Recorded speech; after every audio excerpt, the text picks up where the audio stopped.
So good evening, everyone. We have come out of our closed session only 10 minutes behind schedule, which is remarkable. So happy to be back here for the public part of our meeting, and we will, as the first order of business, here report out from the city attorney on our closed session proceedings.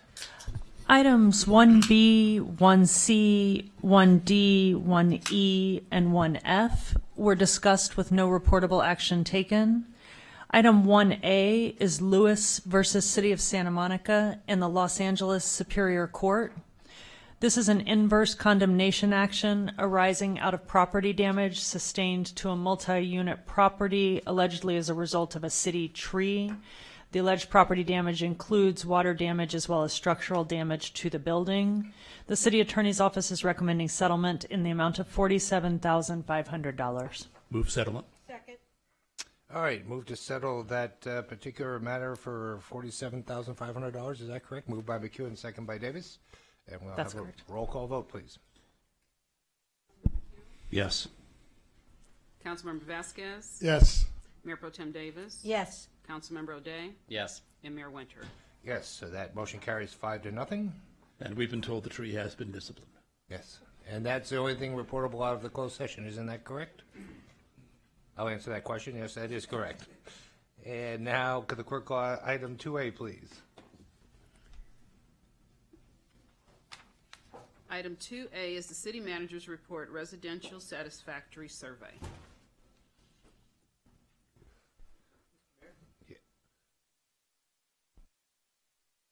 Still not on. Mayor and members of the council. Just a brief introduction.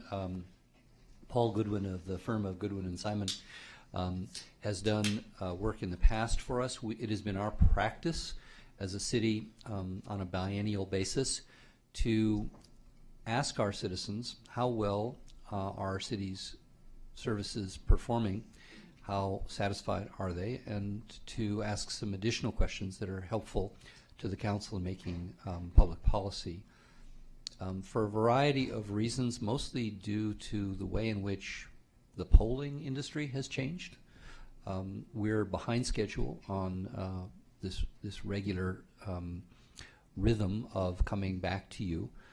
So we'd like to get back on the schedule of doing this every 2 years. As Paul will explain, polling methodology has changed, and we're both adjusting to that and taking advantage of the new opportunities to judge a scientifically reliable sample within a certain arithmetic margin of error. And I won't talk about the news. Paul will be sharing that with you.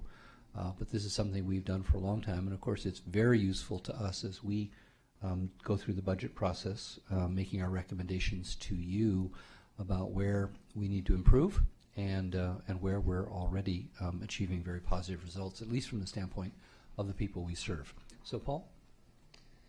Thank you, and it's an honor to be here, and I appreciate the opportunity to do this work for the city and for the council. So, as Rick was saying, the city has been doing a residential satisfaction survey for quite a long time.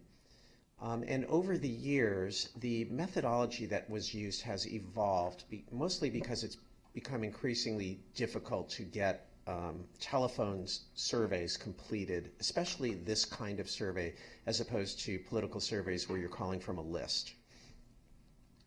And so I've done a number of them over the years. The last one I think that you did was 3 or 4 years ago. And over time, the methodology used for these telephone surveys became increasingly sort of ad hoc and complicated, making it difficult to compare results from one year to the next because the methodology was changing every year. So I decided this year that we were going to use a methodology. It's a little bit of Back to the Future. One, however, that can be repeated for at least for the foreseeable future, at least the next 10 or 20 years, whenever you want to do it. And that methodology is called address-based sampling. And you can see on the screen what we did, but basically it was a letter that went out to 8,000 randomly selected residential addresses in Santa Monica. And we got a great response rate, 9%. Some people did it online, some people did it called in and did it by phone. Everybody who completed it got a $5 gift card from one of these 3 most loved Santa Monica coffee, bar, bakery, ice cream, frozen yogurt, confectionery shop categories. It's hard to say, but everyone was, I think, happy with their incentive. And we did it in English and Spanish. The reason that I'm taking up a minute to explain this to you is that the good news is you have a methodology that where moving forward you can compare results from one year to the next with some confidence. As long as they're snail mail, which who knows how long that will be, of course, but for a while. The flip of that is that it's challenging to compare these results to past results because the methodology is different, the scales are different, etc. That said, there are some consistent patterns across all the surveys, and they've been done since, I believe, the late 1990s. I've been doing them since 2000 and something or the other. But the first item has been consistent across every survey, which is exceptionally high levels of satisfaction with life in Santa Monica and with city services. So this often comes as somewhat of a surprise to city staff because, of course, they are the ones who are hearing people who are concerned about this issue or that issue, and all of those concerns are real and they're all out there. But on the whole, taken across a representative sample of all the residents of the city, you have high levels of satisfaction, particularly with library services, trash and recycling, parks and beaches, firefighting, tree trimming, and you're going to see these individually in a minute. But why those items? Why are people so satisfied with those items? If you pull firefighting out of that for a second, the rest of those are things that people see on a daily basis. They have some sort of connection to their librarians, to the folks who pick up, the men and women who pick up their solid waste. They go to parks, they see the beaches, they go to beaches, they see what's happening on the streets. So they have a connection. And because of that connection, they feel very satisfied with these services because, of course, the services are good. You will see, again, this third thing that is consistent from year to year to year is lower levels of satisfaction with traffic and homelessness and parking as well. And we'll see that in a minute, but those of you who remember previous residential satisfaction surveys will know that homelessness and traffic, of course, and as you know as elected officials, are the most pressing and urgent and gnawing problems facing the city and the residents, along now with affordable housing, obviously, but the residents really react to that. I'm going to go through these pretty quickly. I know time is short. I will answer any questions that you have either now or afterwards, or if it's something more complicated, I'm happy to have staff write down the question and I'll get back to you with answers. But we'll start with the first question in the survey: how would you rate Santa Monica as a place to live? Very, very positive ratings. So we had 87% who rated it as an excellent or pretty good place to live. I have done similar surveys in other cities, and this is exceptionally high, and it's also consistent. This is one where I feel pretty comfortable saying we can compare this over the years, and this is very consistent. Only 12% said it was only fair or poor place to live, and this is quite consistent across different types of people who live in the city. I'm going to show you a bunch of these satisfaction survey results. This is a scale of 1 to 7 for convenience and also because it makes sort of intuitive sense. We group the satisfied responses as a 5, 6, and a 7, dissatisfied as a 1, 2, and a 3, and a neutral as a 4. You can see it's just overwhelmingly 78% to 9% satisfied to dissatisfied when it comes to providing city services overall. And I just want you to absorb that for a minute. I mean, this is extraordinary. You have nearly 8 out of 10 of your residents who say the city is who are satisfied with the services that the city is providing. And this is really a tribute to city staff, to city leadership, from the top to, throughout the staff. So it's really great. All right, now we're going to take a look at the city services that we asked about that got the highest satisfaction rating. Now, you're going to see that most of the services get overwhelmingly high levels of satisfaction, but as we move down the list, people don't, people have a hard time, they don't know how to answer some of them because they're not familiar with the services. But we'll start at the top here. So in addition to the items I mentioned earlier in the overview slide, you can see providing water services gets a high rating, beaches, tree trimming, cultural events. Firefighting, you can see 26% don't know because they've never had to, thank goodness, use these services. There was, I think, 1% dissatisfied with that. So it's 71 to 1. So the fact that it's at the bottom of that chart does not mean that it's at the bottom of people's esteem. It just means more people didn't have an opinion. And again, there's very few variations by own rent status, age, gender, etc. These are kind of the middle categories. Again, very, very high levels of satisfaction through street repair, 2 out of 3 satisfied, no more than 1 out of 5 dissatisfied. Higher levels of neutral and not sure. Parking, as you might imagine, there is some variation here, but still a majority of your residents are satisfied with the job the city's doing in providing parking. Crime, you have 27%, who are dissatisfied. 52%, however, a majority are satisfied with the job the city's doing in reducing crime.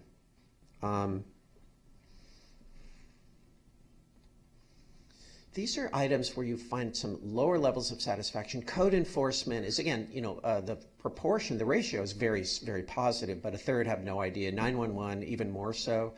Virtually nobody, 6% dissatisfied, but almost half don't know. Emergency preparation, same thing.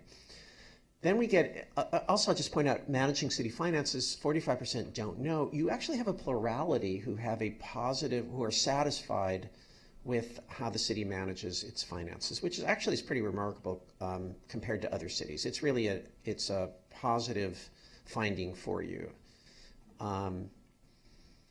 So now we get to traffic, homelessness. So you can see that people are pretty much evenly divided in their views about how the city's dealing with traffic.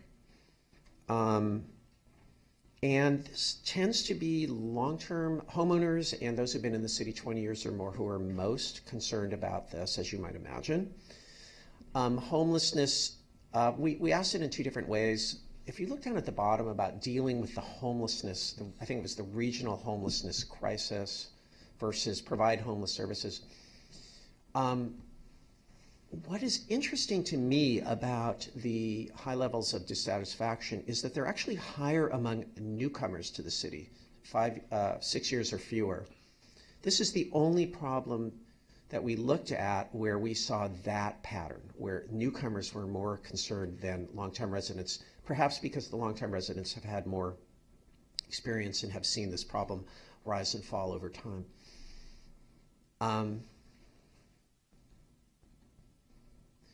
So I'm going to show you not all, in the interest of time, not all of the results of the survey, but this is one I did want to share with you about civic participation. We asked people how often they participate in volunteer or charitable work, which we did not define. We allowed people to define it for themselves. But you clearly have a pattern, and there are other questions about this, that show a civically involved community, where about one out of 3 say that they participate at least once a month in volunteer or charitable work.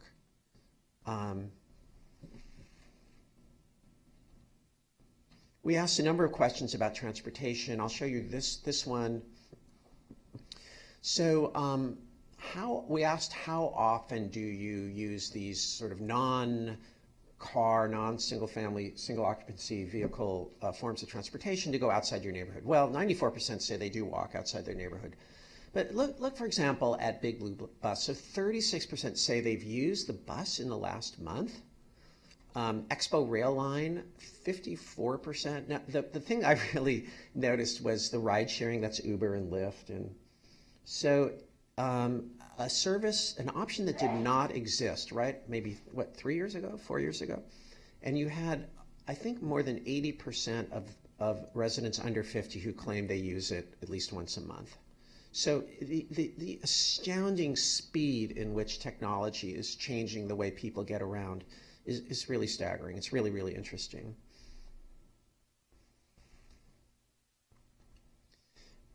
Okay, so we saw earlier that public safety, there was somewhat, although net positive, somewhat mixed ratings on this.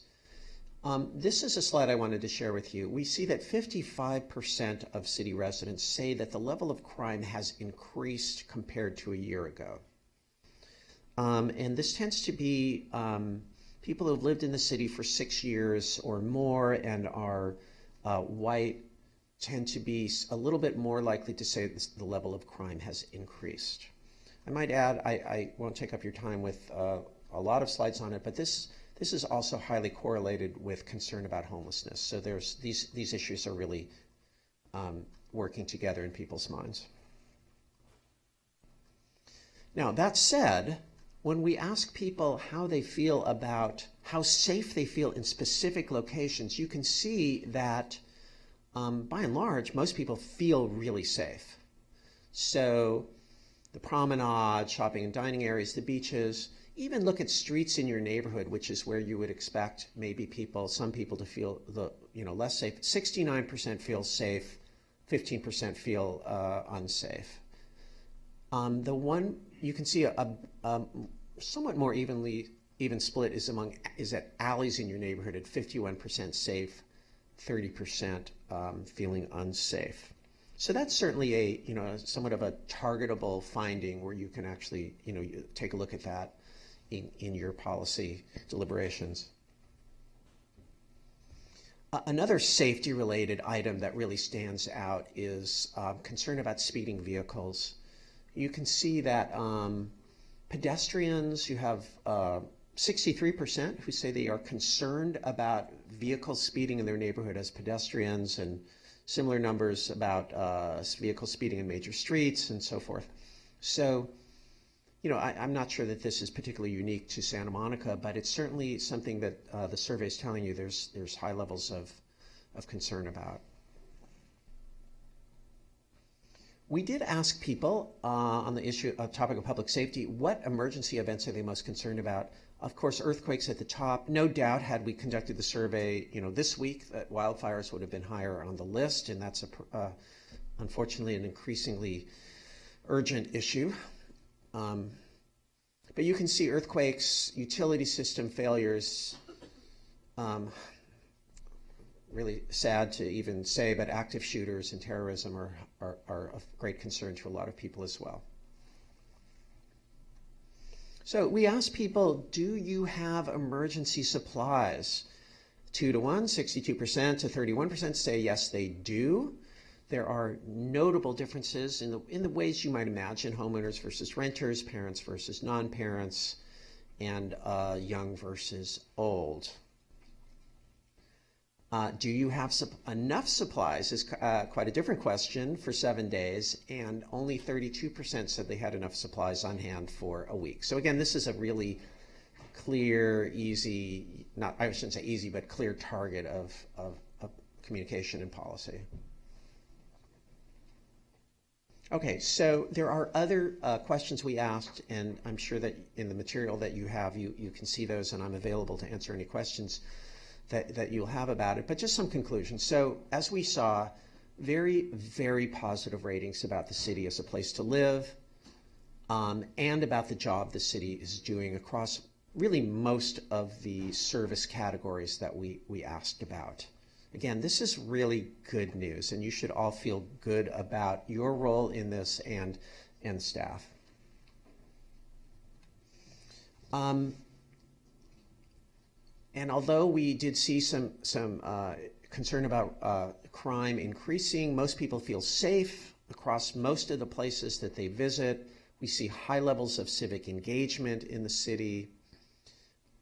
We see widespread use of alternative forms of transportation, which we know is really the best solution to the traffic issues facing the city, or at least one of the important solutions to the traffic issues facing the city. And we see some areas of improvement. on crime and focusing on alleys and parks, homelessness, we all know about that, and traffic, speeding cars, and this issue of emergency supplies, and in particular among younger and newer residents who may not have appropriate levels of supplies. So that said, I'm available to answer any questions you have now, or if it's something I can't put my hands on right now or my fingers on, I can get back to you with an answer within a day or two. Thank you, Mr. Goodwin. Does anybody in the dais have any questions? Mayor Pro Tem Davis. Thank you, Mr. Goodwin, for that report. One of the slides you didn't show, but which we've seen, has to do with how methods by which people get information in our community. And I'm wondering if you could, one, reveal that, and two, perhaps help, maybe we could address some issues relating to that. Not necessarily here, but give us some hint about ways we can communicate, how we're communicating now. Yeah. I don't know how to unhide the slides. I hid a bunch of slides just in interest of your time, but let me just summarize it for you. Yeah, I think that's fine. So we asked people, how do you get information about things going on, about city government and events and programs and issues? So if you want to look at people who say, well, I get information about it weekly. So we had 42% who say they get such information through social media. And guess who's getting much more likely to get this information through social media? Under 50, under 35. We have printed news sources, 28%, who say they get information at least once a week from this source. And guess who they are? Gray hairs like me, and older people. So you really have a distinction in how people are getting information, which we would expect to evolve over time. Obviously, these are not mutually exclusive. Many people are getting information from both sources. We also had 35% who say they're getting information from online news sources. So I know there's a variety of online press and media.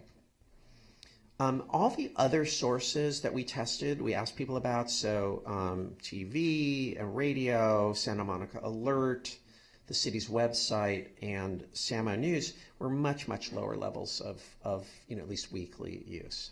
So clearly where people are getting information is social media, and that includes the material that the city is putting on social media, as well as networking from other people and from your online newspapers and the printed newspapers.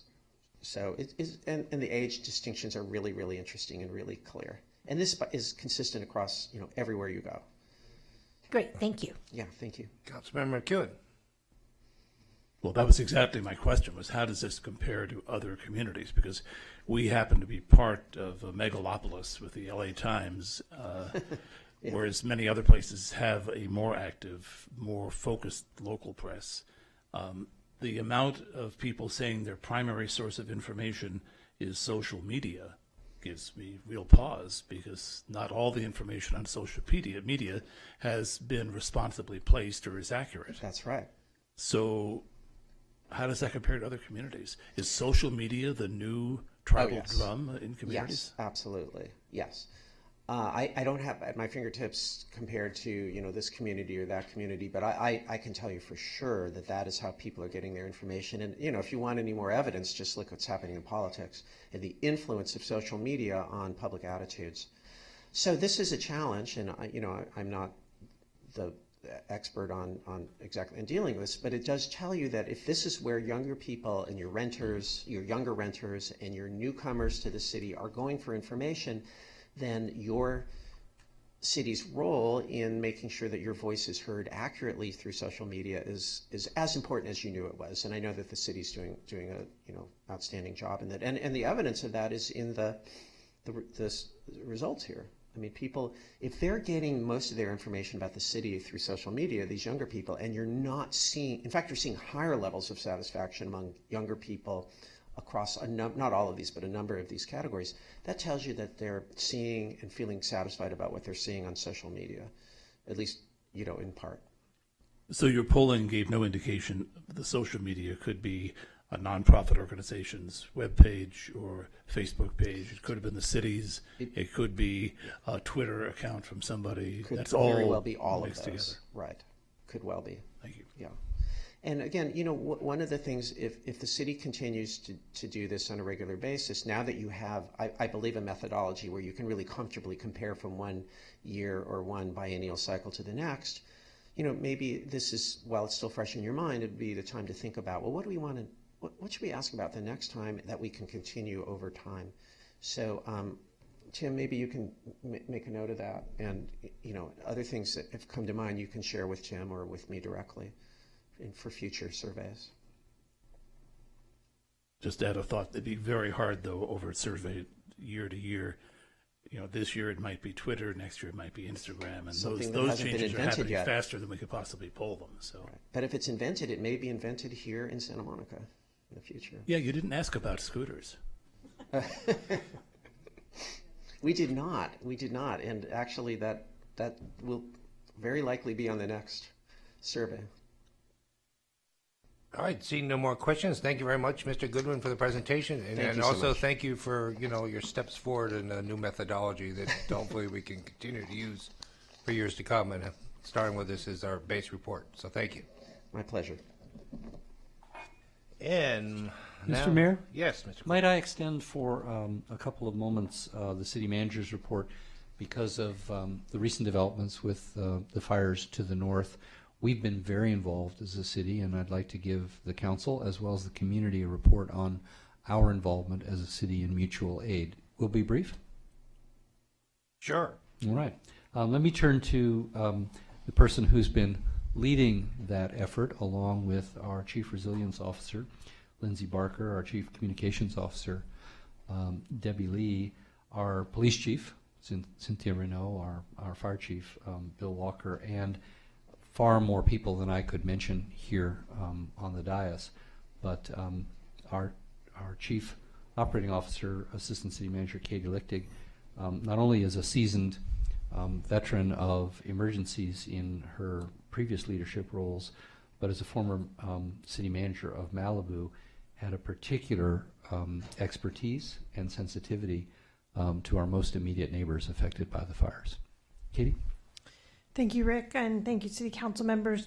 I just wanted to share with you that on Thursday night, actually, Santa Monica Police Department responded to assist the Ventura County Sheriff's Department at the shooting in Thousand Oaks, and very soon after, were called upon to deploy resources to assist in the evacuation and securing of neighborhoods that had been evacuated. The Santa Monica Fire Department is a member of a strike team that is actually out fighting the fire itself. The Big Blue Bus helped to evacuate students that were at the Malibu Outdoor Education School, and almost every other department has contributed in one way, shape, or form to the assistance that we've provided to the city of Malibu.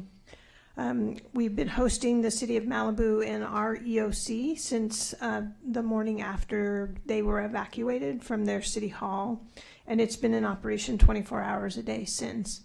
We've had a variety of staff members there supporting the city of Malibu to be an extension of their staff to support them. We've assisted with the deployment of resources to first responders and to Zuma Beach.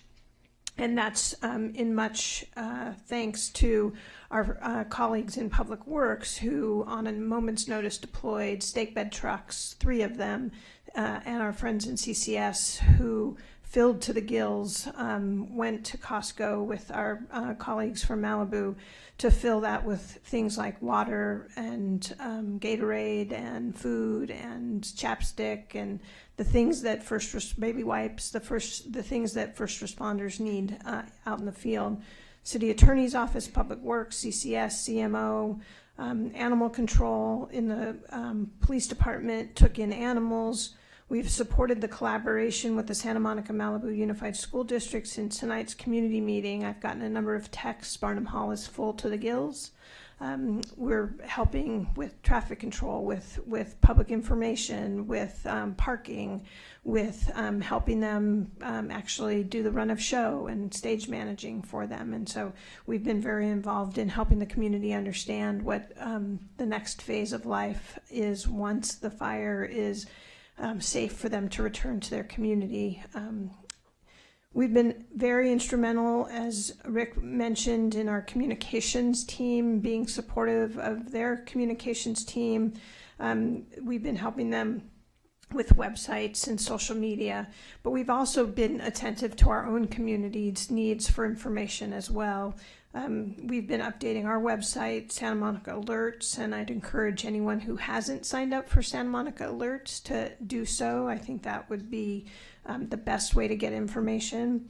Facebook, Nextdoor, Twitter, and any other social media venue that we're aware of.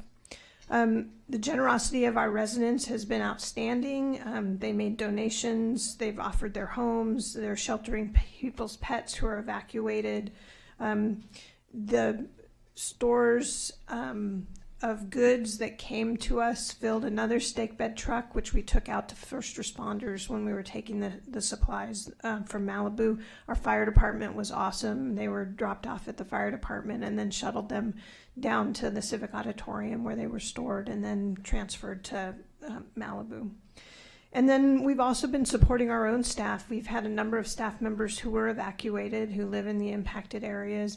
And so we've been trying to make sure that they had the best information possible from a work perspective, but also giving them the space to deal with their own personal circumstances.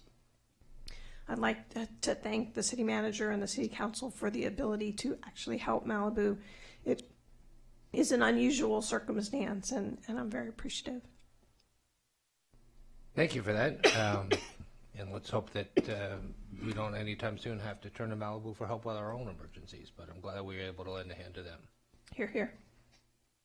Councilmember Blade? Thank you. I'm really deeply impressed by the work that we did to participate in this, and I know that this is still very fresh in some important ways, even still very active crisis. I'll be interested to hear how we learn from this and how we can be better prepared for other regional crises that may evolve. Notably, in your description, there was never a council meeting. There wasn't, any need for delegation of authority, and so I was really pleased to hear that we already have what we need there. But I wonder, from our seats, is there more we can do to empower our staff and take advantage of the resources that we have to help our neighbors when this comes? Yeah, just from my perspective, we were actually offered before we were asked, and so I think we feel very empowered to make those decisions, particularly as it relates to we share a school district. We have folks that our employees that live in the impacted areas, and so I feel like we, regardless of personal experiences, we feel a connection to do a greater good for our neighbors as well. We will take the opportunity to learn from this experience. I think it's going to be an incredible learning opportunity for us. Councilmember McCune. The unhesitating willingness to help is really impressive and moving. I have one small practical question. I know that when people from Malibu were being evacuated and we turned PCH into a one-way road to get them here, that as an accommodation for all those people needing to pull over, tired, exhausted, scared, we suspended preferential parking in Santa Monica. And that was announced through the media, through social media. When we go back to having preferential parking, how will that be announced so that people are not caught unawares? We're going to announce that the same way as we did with the announcement that we did it on social media and on our communications tools, and that is happening tomorrow. So those messages went out today from the Santa Monica Police Department. So to clarify, tomorrow is the last day that people can park anywhere, or tomorrow we go back to preferential parking? Tomorrow we go back to preferential parking. I'm glad I asked. You heard it here first. And further to Katie's comments in response to Councilmember O'Day's question, I would tie it into the first part of the city manager's report where you saw 80-some% of our community was concerned, as 86% were concerned about the potential for an earthquake, and then the sort of litany of potential hazards and natural and man-made disasters that can happen. And then if you noted, 49% of the people didn't know how to evaluate how well the city is preparing for emergencies, right? They just don't know. And then, as you saw, a great many people are personally, despite all of the national, state, and local efforts to get people to prepare and to be ready to take care of themselves, because in a true regional crisis, our fire department will be responding to wherever there's a need. In our community, we'll get help if it's centered here, and if it's centered somewhere else, our resources are going to be drawn to where it's the greatest need. So I think all three of those findings that people are concerned about, they realize that the threat of earthquakes, floods, fires, terrorism, shootings are real. They really don't know whether the city is prepared, and they themselves are not as well prepared as they know they should be, and probably, and certainly we know they should be. So I think this is a great opportunity for, it's in effect a teachable moment that people should stock up with the kind of supplies to follow the basic rules of being ready. They should sign up for SM alerts. And we, of course, have learned a great deal as we watched our colleagues struggle with dusting off the cobwebs, diving into real challenges. One of the most significant things that I saw in my time, and I know Katie spent a great deal more time in the Emergency Operations Center, is the challenge of a communication. We have county fire, we have county sheriffs, just them communicating inside those two large scattered operations, then with each other, then with the county civilian structure, then with a city structure, and then inside that city structure. So just as I think the nation saw with horror on 9/11, one of the absolutely most crucial elements of responding in real time is adequate communications technology, adequate communications protocols, and most of all, remembering that even though people have their head down and they see what's immediately in front of them, they have to let other people know what's happening immediately in front of them so other people can see the big picture. So we learned a lot from this experience, and we hope that it will prepare us and our neighbors in Malibu for whatever lies ahead. Thank you for that. And on a lighter note, I'm sure that Ralph M. Brown, wherever he is happy that you tied your secondary report into the agendized item for the evening by making that connection to the resident satisfaction survey. Councilmember Vasquez. Just one quick question, I guess more for, for you, Katie, is that while you brought that up, I actually got a text from one of the parents at Samuel High right now that there seems to be a need for some families that actually are basically homeless because of the fire displacement. Most of them are able to, I guess, adjust themselves and find somewhere to stay. But I understand that there's still a small group of, might be about 10 or 12 families. And I don't know what resources we may have. And I don't know if it's something that we would share with the hotels in the city or who. Yeah, we've been actually getting on a daily basis an update from Santa Monica Tourism and Travel, what availability there is in our hotels. We've had some challenges because AFM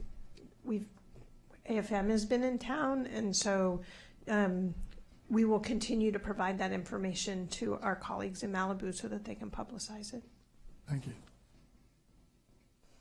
And certainly, under our current rules regarding short-term rentals, people who want to open up their homes and rent out a room for $1 a day or something like that can do so through our home sharing part of our ordinance. So people have that opportunity. They might take advantage of that and posting something on Airbnb that they're willing to rent a bedroom or so for nominal amount of family in need. All right. Something else, council member? No. All right. Well, that concludes that city manager's report, and now the city clerk will pose the question du jour. Do any council members have any brief reports on city paid travel since the last meeting? Councilmember Vasquez. Yes, I was actually, I think at the last meeting I mentioned that the National League of Cities was going to be here in LA. It just concluded actually concluded on Sunday, and I attended there as one of the board members on one of the respective constituency groups. And on Sunday I had the opportunity of actually bringing some of the members from, I guess it was about 6 different cities throughout the country that came, and we gave them a tour. Our Tara, who's our executive director of Communicorp, did a great job of taking them to 3 of our different projects, and we actually got into the one that's officially hasn't even opened. We're doing the ground opening, I understand. I think it's in a couple of weeks, the one on Lincoln. So they actually had an opportunity to see what some of the neat affordable housing projects we've built in the city. And I just wanted to thank Communicorp and also Ed King, our Big Blue Bus, because they provided a bus to shuttle them around town. Mayor Pro Tem Davis. Yes, last week, although it seems so far ago, the city manager and I both attended City Lab, although that was not travel that was paid for by the city. The cost of our travel was assumed by City Lab, which is a consortium of the Bloomberg Philanthropies, the Atlantic Magazine, and the Aspen Institute. And it was a wonderful opportunity to hear what cities are doing across a wide variety of topics, and to meet with mayors from around the world, literally, as well as mayors from the United States, and find out what innovative projects they're doing in their cities. And hopefully we got some good ideas, and we'll bring some back. And the city manager lost his cell phone but recovered it, so all is good. Councilmember O'Day. Oh, thank goodness. I too had a non-travel travel downtown LA for the National League of Cities, and participated in some of the workshops there last week on Thursday and Friday, and no further elements to add. Thank you for those reports. You're all to be commended for the brevity and conciseness of them. I'm afraid I once again have no prizes for you. I did months ago get a Nextdoor canvas carry bag that I was going to give out as a prize, but it seems to have found a new home someplace. So I know you're all grievously disappointed. And with that, let's go on to the consent calendar. The consent calendar. All items will be considered and approved in one motion unless removed by a council member for discussion, and you have one request to speak. Assistant City Manager in the queue for... I don't know if this is exactly the right time, but I want to make a clarification on 3F. So I can wait until after the public comment if you prefer. Well, just in case it informs the public comment, why don't you make the clarification? I just wanted to clarify that the original contract that this is a modification of is still in the administrative process, and the staff is committed to making sure that that's executed before this modification is executed and work begins on it. Great, thank you for that. And with that, we will turn to public comment, and we will hear from Denise Barton for 2 minutes.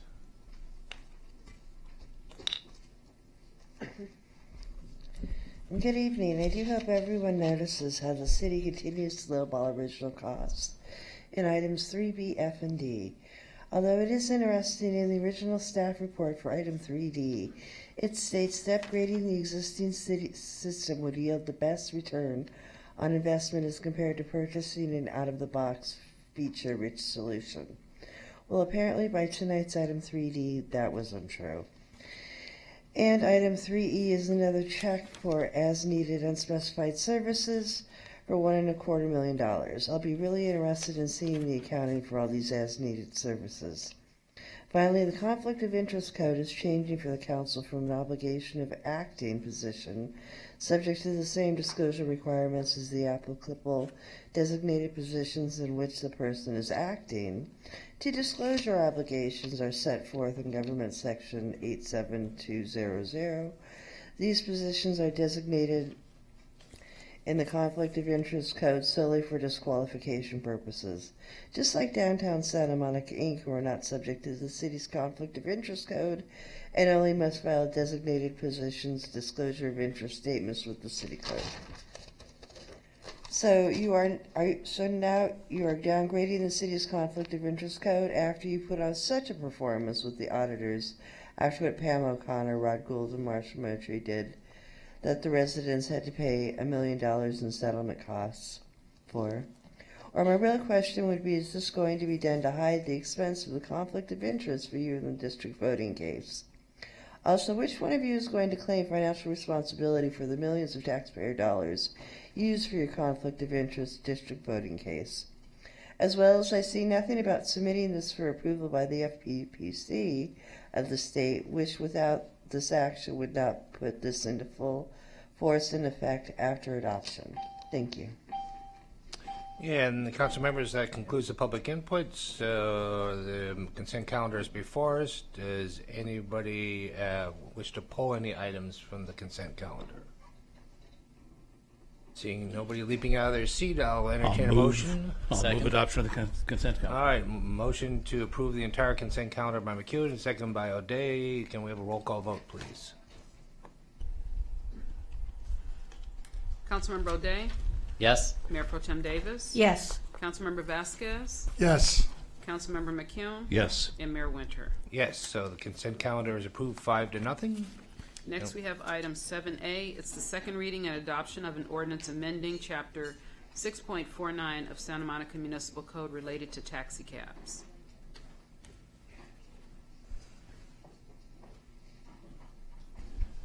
Move adoption. Finally. Someone care to second this Second. bold initiative? Moved by McEwen, second by O'Day to approve second reading the ordinance amending the taxi cab code. Let's have a roll call vote.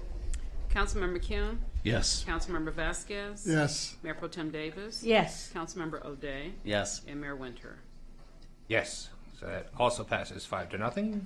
Okay, next we have second reading and adoption of an ordinance amending Chapter 4.55 of the Santa Monica Municipal Code to authorize and regulate electric vehicles in city parking lots after hours. Move adoption. Second.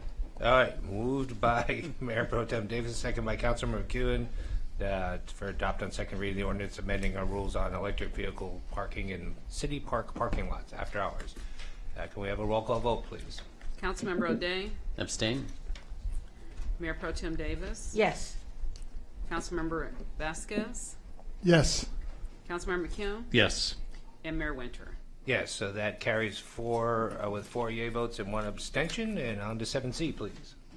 7C is introduction and adoption of an emergency interim zoning ordinance establishing interim regulations for the demolition permit review process related to the preservation of historic resources. And you have 3 requests to speak. And let's start with the staff report. Good evening, council members. Roxanne Tanamori, Principal Planner. This item before you provides a recommendation to introduce and adopt an emergency interim zoning ordinance, or IZO, to establish interim regulations for the review of demolition permit applications for buildings over 40 years of age. This IZO is necessary to establish new regulations that safeguard the original intention of the demolition review process while also balancing legal and procedural considerations. This IZO provides time to monitor implementation before making permanent changes to the demolition and relocation ordinance. This IZO will create a separate track for potential designation of historic resources initiated by property owners through the filing of a demolition permit or by community members directly in response to an application to demolish. As detailed more fully in your staff report, this IZO reflects the outcomes of staff's evaluation of several process alternatives that were ultimately rejected and with the input and support of the Landmarks Commission and feedback from the community. The Landmarks Commission's past practice has been to review applications during a 75-day holding period. The Commission plays an important role in the filtering through the many proposed demolitions and identifying those properties that may meet the criteria for designation as an historic resource. In June 2018, the City Attorney's Office and planning staff began a review of this process, due in part to developments in judicial guidance. And starting with the Commission's regular meeting in July, the Commission suspended its review of demolition permit applications. Since that time, a temporary stopgap process has been in place that consists of staff providing the Commission with the list of demolition permits plus the building permit history that have been submitted in the prior month. These permits are listed on the Landmarks Commission's meeting agenda, but the Commission cannot formally discuss or take any action on them. Several concerns have been discussed about this stopgap, including the over-reliance on community and neighborhood group nominations and the inability to appropriately screen or filter properties for further consideration. In considering a revised IZO, staff focused on 4 objectives. These were developed based on feedback on the temporary stopgap and, of course, considering the overall purpose of demolition review. Staff's objectives were to maintain a transparent process to preserve the city's historic resources, clarify the Landmarks Commission's authority and role, maintain certainty for property owners, and balance staff and commission resources spent across all aspects of the preservation program. With this focus in mind, this IZO addresses these objectives by creating a process that continues to rely on the Commission's expertise to screen properties. It maintains the framework of the 75-day holding period and continues to provide a forum for community input at the Landmarks Commission meetings.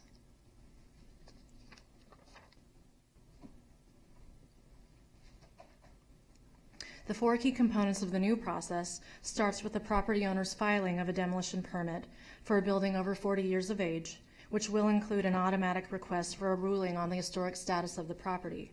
Unlike past practice, the Landmarks Commission will not file designation applications as part of its review. The next component would be a Landmarks Commission preliminary screening. At this step, the Commission would consider whether there is credible evidence in the record that the property may meet one or more of the designation criteria for landmark or structure of merit. The Commission may stop the review process at this preliminary screening stage or allow the application to proceed for evaluation under both designation categories. The Commission's screening decision would not be appealable. If the Commission stops the review process and a designation application is not filed by a member of the public within that 75-day period, the demolition permit may be issued. However, if the Commission determines that there is credible evidence to proceed, a full evidentiary hearing would be scheduled at the Landmarks Commission. Now, your staff report provides this flow chart summarizing the process. However, I did want to make a note that in the event that a member of the public files a designation application during that 75-day period, that application would automatically be scheduled before the Landmarks Commission for that full evidentiary hearing, and that preliminary screening stage would be skipped. Finally, a few notes about applicability. This emergency IZO is recommended to apply to any demolition permit filed for a building over 40 years of age, and also to any designation application that's submitted within that 75-day period by a member of the public. This IZO does not change the procedures and regulations in the landmark ordinance for designation applications that are filed by a property owner or by a community member outside and apart from a pending demolition permit. Should Council adopt this IZO, it would be effective immediately for a 60-day period.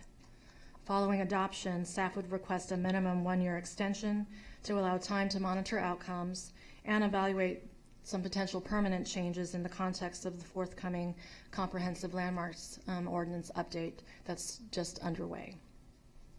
And with that, I'd be happy to answer questions. Thank you. Thank you for your excellent work on this matter and a fine staff report, both are in the oral presentations. Council members, any questions at this point of Ms. Tanimori? If not, we'll turn to the public. We'll welcome back Barry Rosenbaum and Robert Pozek and Roger Genzer. Mr. Rosenbaum, you speaking on behalf of the Landmarks Commission and requesting 5 minutes? I'm just requesting 2 minutes, but I am speaking on behalf of the Landmarks Commission. All right, well, if you need to go over a little, we'll allow it. Okay, thank you. So Mayor Pro Tem, and council members, Barry Rosenbaum, Chair Pro Tem of the Landmarks Commission. So I was selected by the Landmarks Commission in October to meet with staff to review the draft interim ordinance and to address the City Council tonight. My meeting with staff occurred on October 31st. First, I want to thank staff very much for its hard work on this matter. As detailed in tonight's report, staff has been assessing this matter since June. In September, staff led a special meeting of the Landmarks Commission and presented a detailed report quite similar to tonight's report, which described the history and components of the demolition review process, the genesis of the suspension of the process, and multiple options for revising the landmarks ordinance, including the preferred option, which is reflected in the draft emergency IZO, which is before you tonight. The Landmarks Commission unanimously supported staff's preferred option and very much appreciates the recognition of the value and expertise that the Commission brings to this process. The June suspension of the Commission's review of demolition permits has caused substantial disruption given the Commission's central role in safeguarding potential historic resources over 40 years old which face demolition. The proposed emergency IZO would preserve the Commission's leading role in reviewing these properties while eliminating procedural requirements and practices that might be subject to potential legal challenges. We strongly encourage the Council's adoption of the measure tonight, and I wanted to conclude by thanking the neighborhood groups and the Conservancy for their stellar work in reviewing demolition applications during this trying interim period. The workload was substantial, and their dedication was impressive. And so that concludes my presentation. Thank you so much. Thank you, Commissioner Rosenbaum, Mr. Posick, and then Mr. Genzer. Well, good evening. I'm Bob Posek, and I've lived in Santa Monica, excuse me, on the corner of Carlisle and 18th for over 30 years. I enthusiastically support the staff's recommendation to enact the interim zoning ordinance to effective change in the demolition permit review process relating to the preservation of historic resources. One of the basic tenets of the Santa Monica Municipal Code is, as it relates to single-unit residential districts, is to preserve and protect the existing character and state of the city's different residential neighborhoods. Our neighborhoods are under continuous pressure from demolitions and new construction, which negatively affects the character of where we live. Designation of historic structures is an important facet in preserving the city's architectural history. What the staff proposes is a thoughtful, balanced solution to the existing process, which now places the evaluation of potential historic resources in the hands of the community. By modifying the process as proposed, this will allow potential buildings to be reviewed and acted on by the qualified members of the Landmarks Commission without concern of potential conflict of interest. So I ask you to consider this proposal and to vote in favor of the interim zoning ordinance. Thank you very much. Thank you.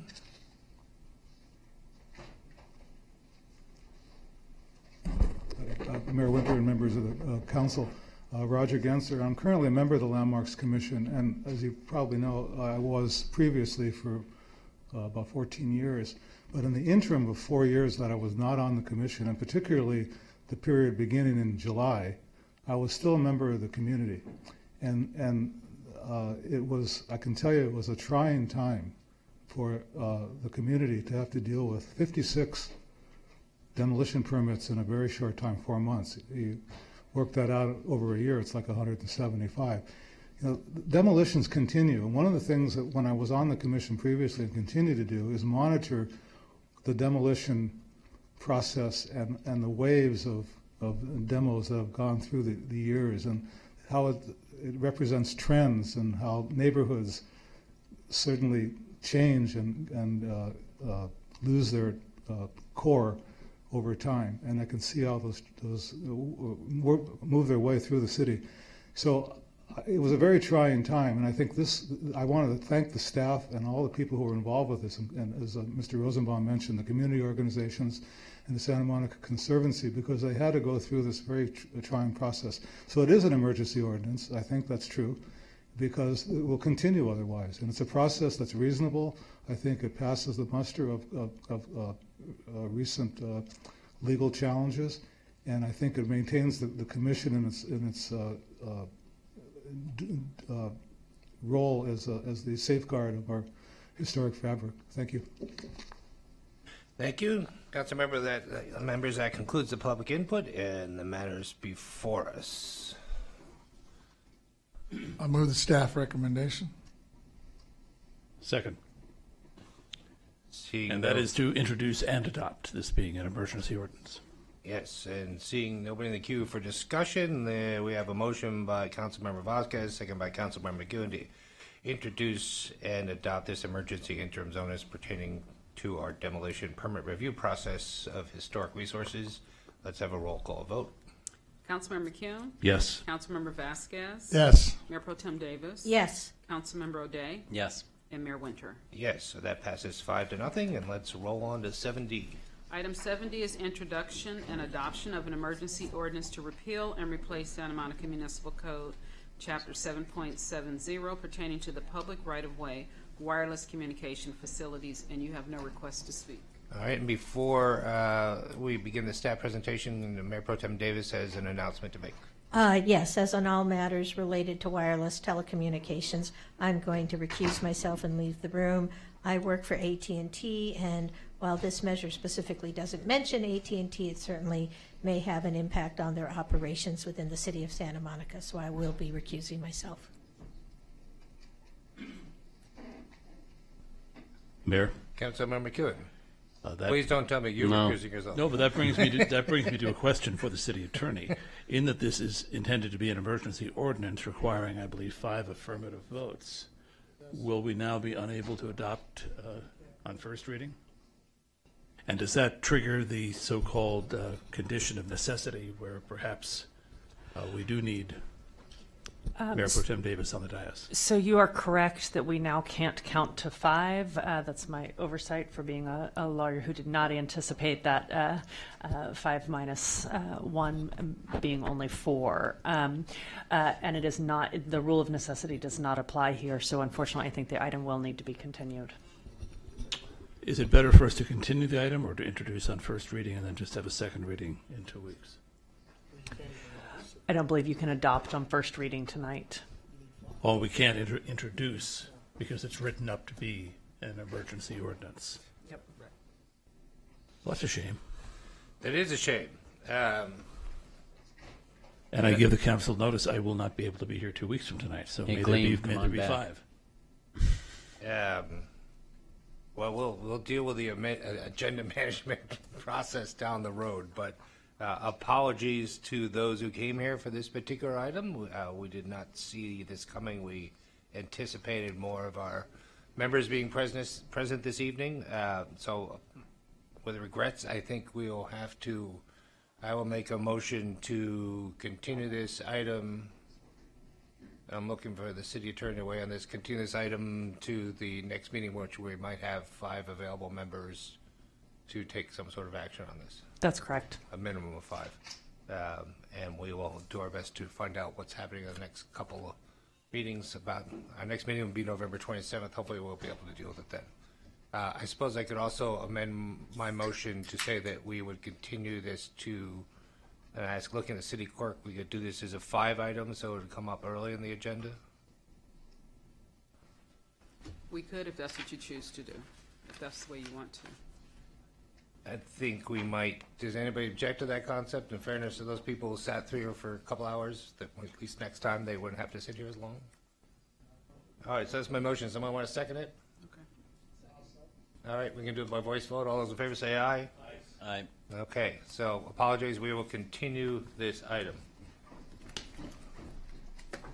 And someone can bring back Mayor Pro Tem Davis. And let's move on to item 7E. Item 7E is introduction for first reading of an ordinance amending and extending a taxicab franchise granted to TMAT Corp., doing business as Taxi Taxi. And you have 6 requests to speak. And Ms. Shavers is back. I'm back again. Yes, Mayor Winter. Good evening, everyone. Cheryl Shavers, Senior Analyst, responsible for the day-to-day administration of the taxi franchise.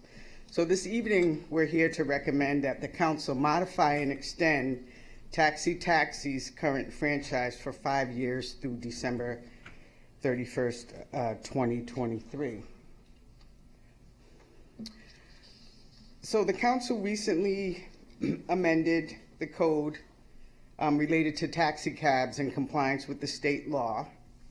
The current franchises for 4 taxi cab companies terminate on January 1st of 2019.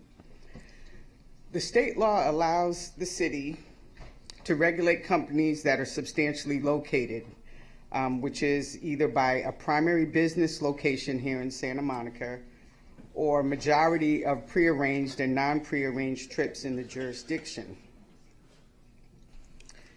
Bell Cab, Independent Taxi, and Yellow Cab do not meet this requirement. Taxi Taxi is the only company that currently meets the definition of substantially located. The chart shows the business locations for all of the taxi cab companies. You can see the other cities, Hawthorne, Los Angeles, and Gardena. You can also see all the other areas served from LA to West Hollywood, Palos Verdes, El Segundo. For Bell Cab, Independent, you can see some of their cities, San Pedro, all the way to Granada Hills, Malibu, LA, Beverly Hills. Taxi Taxi's location is here in Santa Monica, and they only serve Santa Monica. And Yellow Cab, which is in Gardena, you can see the areas that they serve. And all the areas that they serve are larger than the service area of Santa Monica. Taxi Taxi will have to adhere to requirements. 2 new requirements are number 1 and 2, which are a result of the state law. So they have to maintain their substantially located status, and they have to establish their fares, fees, and rates. All the other ones that you see down to from 3 to 8 are previous. They're in the agreement now, and they will still have to meet those requirements. The other major modification is Taxi Taxi's responsibility to determine the number of vehicles in their fleet. As you recall, it was the council's authorized the required number of vehicles for the entire franchise program. So we recommended that at the last meeting that the fees remain the same, and it's just another view of the fees and the projected revenue. And you can also see the reduction in revenue of approximately $80,000 due to the number of permitted companies. So our next steps will return to council in January with revisions to the administrative citation fines that are consistent with the state law, implementing the new changes and update the rules by December 31st. So staff's recommendation is for council to modify and extend Taxi Taxi's current franchise for 5 years to December 31st, 2023. Are there any questions?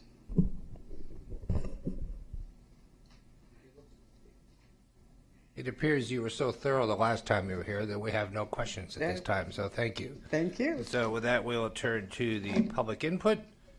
For those who are unfamiliar, please line up on this wall to the audience's left and be ready to speak after I call your name. We'll start with Hovik Garibian, and then it looks like Neil Evans is having 2 minutes donated by Audrey Minayosan. Is Audrey here? Okay. And so Mr. Evans, and then Massine Gourmet, and Sayam Gandhi. Welcome, sir. Good evening. First of all, I have to say my English is very dusty. It means I can't speak English well. So, by the way, I'm a taxi driver for almost when the franchise started. Now I am driving independent. Just I am here to tell you the monopoly is the disaster. Any places, in the government, in the city, right now, you are many people over there to decision.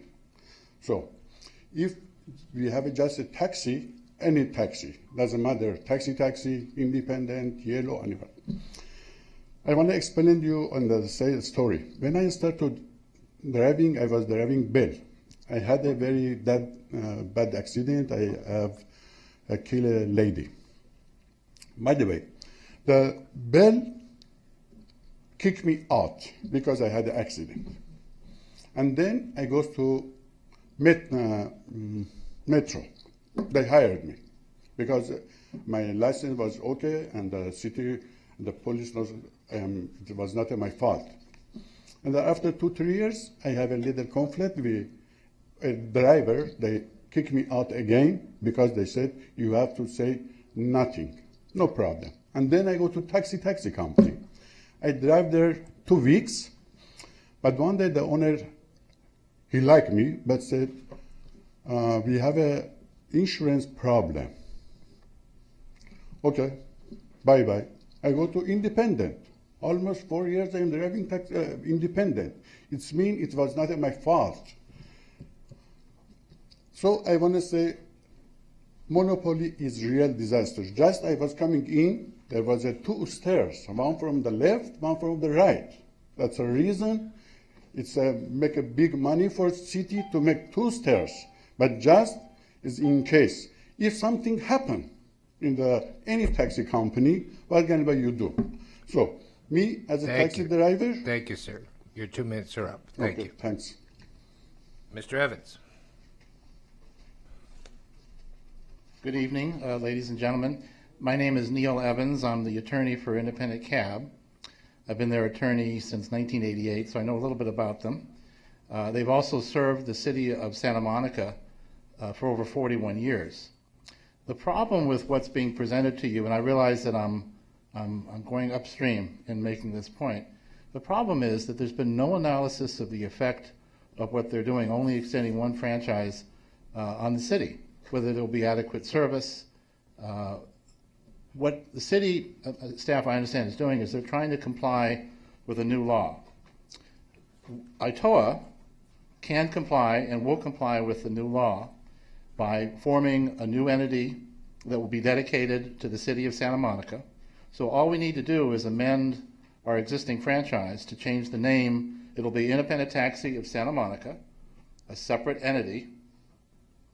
And we already have 12 dedicated drivers, vehicles that are operating in the city. So why shouldn't we consider having ITOA's franchise extended on the condition that we fully comply with the law, which we're prepared to do? If we form a wholly owned subsidiary, Independent Taxi of Santa Monica, we have and maintain an office in the city of Santa Monica, we have dedicated cabs that only work in the city of Santa Monica, why shouldn't we be able to do that? So here's the problem. The city is so hyper-concerned, or the staff is, with compliance with this law and being consistent with this law, they've lost track of the fact that they have taxi companies, including ITOA, that have 40 years of experience in servicing the residents of the city of Santa Monica. And because ITOA has been a successful company and it's been able to expand its fleet to other areas, that's being used against it, and it should be the other way around. So all we need to do, and I've already started the process, is form a new entity. I can do that in 24 hours with the Secretary of State, and then ITOA is fully compliant and open an office in the city of Santa Monica. We're fully compliant. So why the city has not considered that, I sent an email to Ms. Shavers, and I have a great relationship with her for years, but I sent her an email 3 months ago saying, all we need to do to comply with the new law is just change the corporate structure in a very limited way, just form a new entity, Independent Taxi of Santa Monica. So the problem is, by not considering these options, and there's other cab companies that can do the same if they wanted to, I think ITOA is the only company that has a dedicated fleet. So the difference between ITOA and perhaps other companies that will come up, ITOA has a dedicated fleet. They have 12 dedicated vehicles, not vehicles that are have licenses in other cities, but 12 dedicated vehicles. How is that a harm or a detriment to the city? So my request is that you reconsider what's going on today and put this over to the next meeting and allow us to prove to you how we comply with the law. By that time, we'll have the office, we'll have the corporate structure already established. Why give up on something that has worked for 41 years? There's nothing wrong with ITOA as a company. They're cabs owner-operated. They're a very successful company. But that slight change, I mean, we didn't know when we first applied to the city of Santa Monica that there was going to be a law change that was going to change the way statewide that cabs do business. We can adapt. The city benefits from that. So my request is competition is good. No analysis of what will happen to the city without ITOA. Why not continue for the benefit of the citizens and say that we will extend ITOA's franchise subject to its satisfaction of the requirements of being substantially located in the city? We can do that. The fact the city has not considered that is very troubling, and we would ask that you consider that as an option and put this matter over for a short period of time to allow us to satisfy that requirement. Thank you. Don't go to Mr. Evans. We have some questions for you. Sure. Councilmember O'Day. Thanks. I appreciate that input. I wanted to ask you, if this remedy were available and you suggested it 3 months ago, how come ITOA hasn't taken the steps already? Well, we already have an entity that we can use for that purpose. The problem is that even though the technicality of having a new entity formed, that can happen at any time.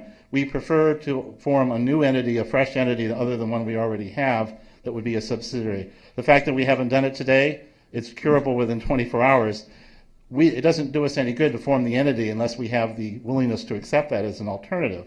So yes, on the gotcha rule, we don't have the entity formed today, but it doesn't go into effect until January 1st. By tomorrow, I can have the entity formed. All I'm asking is allow that to be an option which benefits the city. Councilmember Vasquez. You mentioned you were an attorney? Yes. So legally, you understand that you have to have an entity in the city, is that correct? The substantially located requirement is subject to interpretation, but we're willing to meet it 100% in the most unfavorable interpretation, meaning the only way that we can comply is we need a freestanding company that operates in the city. And that's what I'm proposing. The change of corporate structure, slight change of corporate structure, meets the most extreme definition of that. We would have dedicated company, dedicated vehicles, dedicated offices only in the city of Santa Monica. You mentioned you've been in operation for what, over 40 years? ITOA has been in existence since 1977. In Santa Monica? They've been operating, 77, you didn't have a regulatory scheme. So I don't think there was any restriction. It was an open city. So ITOA's initial operation was 100 cabs in the city of Los Angeles. And as time went on, it expanded its reach. So for many, many years, city of Santa Monica, I don't think even regulated taxis. And then when they did, it was an open city. Anybody could get permits. It's only been the last, 8 or 9 years that the city was a closed city. So ITOA has been operating here since it was first formed in 1977. It's 41 years approximately. And you're saying that you could set an operation up in the city within, what, 2 weeks or less? Less than 2 weeks, within a week. With an office, a dedicated company, dedicated fleet. Cost us a couple $100 to get it going, and we're in compliance. So what precludes you from doing that and then coming back and applying for the franchise? Well, I think the problem is that we have an existing clientele, we have an existing base here. We don't really want to have an interruption. Yes, we could do that, but why not consider that and offer that for the benefit of the public now rather than waiting for us to do it after? And I don't know what the time frame is going to be, but we have time between now and the end of the year to get it done. But your existing clientele under a current scheme has the opportunity to call you and come in and service within the city, correct? All cab companies have that benefit, yes. But why? The whole point of this is to be able to sit at cab stands, to be able to take hails. That's a tremendous advantage you're giving to one company. Only one company can do all that. But didn't we make that patently clear at our last hearing in this matter, that any company had the opportunity to set up to be within our local jurisdiction? You already have a franchisee, and we're just asking you to extend our franchise with a condition. All right. Thank you, Mr. Evans. Mr. Gourmet.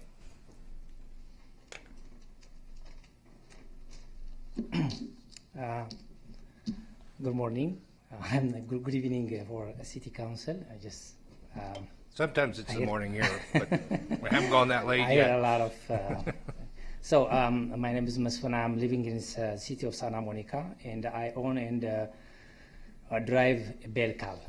So I have the father of 4. All my kids are going to the Santa Monica school. So I pick up and drop off them, and then I'm working and living in the city. So I don't know why my company did wrong that I couldn't pick up from the taxi stand.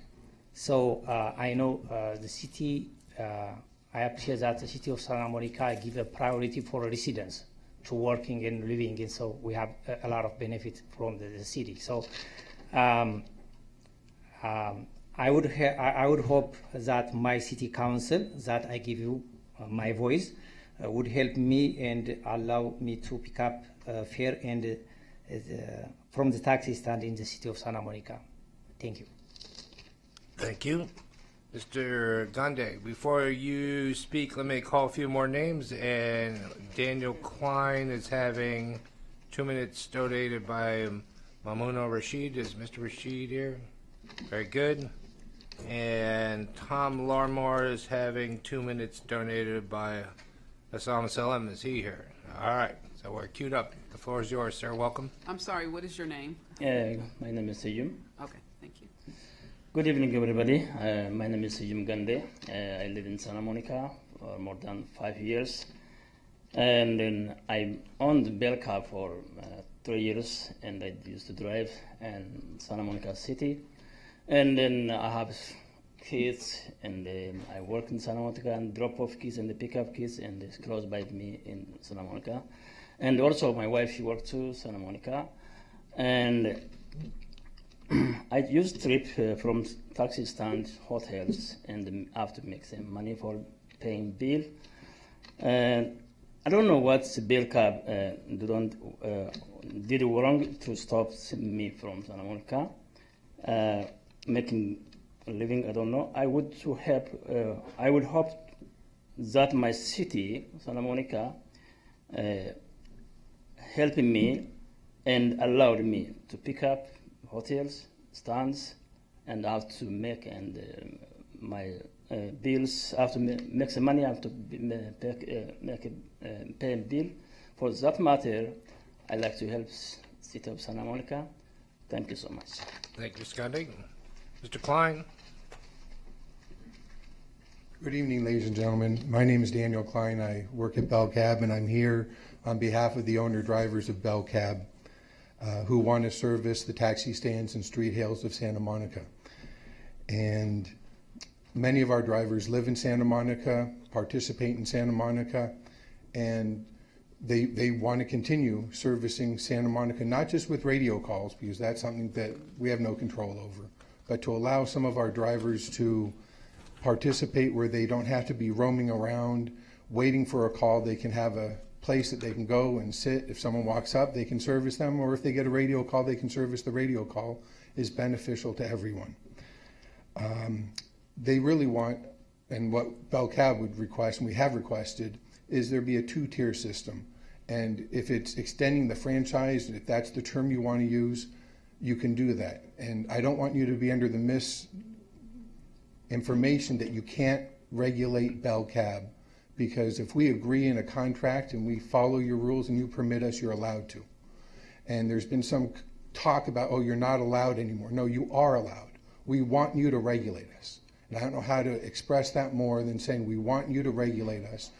And not only will we benefit from servicing the cab stands and street hails, but there are benefits that the city will get as well.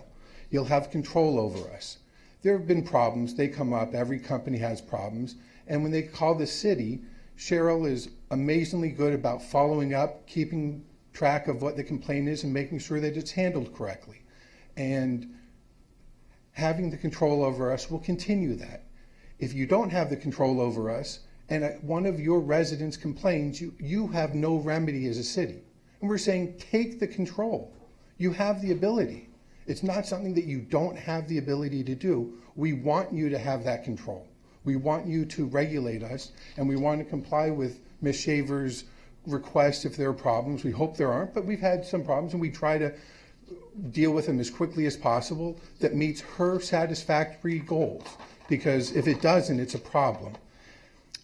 We want to give great service to your residents. We will add, right now we have 6 or 8 wheelchair vans, which would be around to service your residents. We wouldn't be cruising around the streets, congesting the streets, using gas, causing pollution, traffic. We'd be at a taxi stand waiting for a call or a street hail. It would provide faster service for the residents. There's just all good. And I hate to use a term from one of my favorite movies, Big, but I don't get it. I don't get why it's bad, why you wouldn't want it. You should go, yeah, let's regulate these guys. If Yellow wants to be regulated with their 800 cabs, let's do it. If Bell Cab wants to be regulated, let's do it. If Itoa wants to be regulated, let's do it. It's a good thing for you. It's a benefit to the city. It's not a detriment. And I'm not even getting into how many cabs are needed for the cab stands. Is 20 the right number, 40, 80, whatever it is, we want to service and have a good community. And we've tried to have a good relationship in the past, and we want you to extend that and continue that relationship. And saying, well, we're only going to allow one company, you have the ability to say, no, we want more than one. We want to regulate and have a positive outcome as opposed to something else. If you have any questions, I'm happy to. Councilmember Vasquez has a question.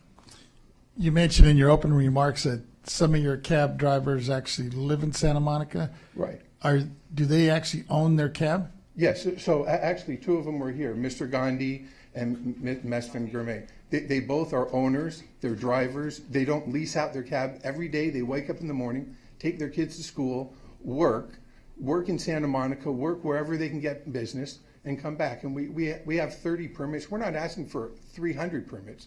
We're asking for a limited number of permits for the people that live here, the people that want to service and give great service and have share. And Ms. Shavers will tell you, Bell Cab's always on the top of the good service list. We're not a dump company. We want to give good service, and we want to comply with all of whatever regulation you guys tell us we need to do, we want to do.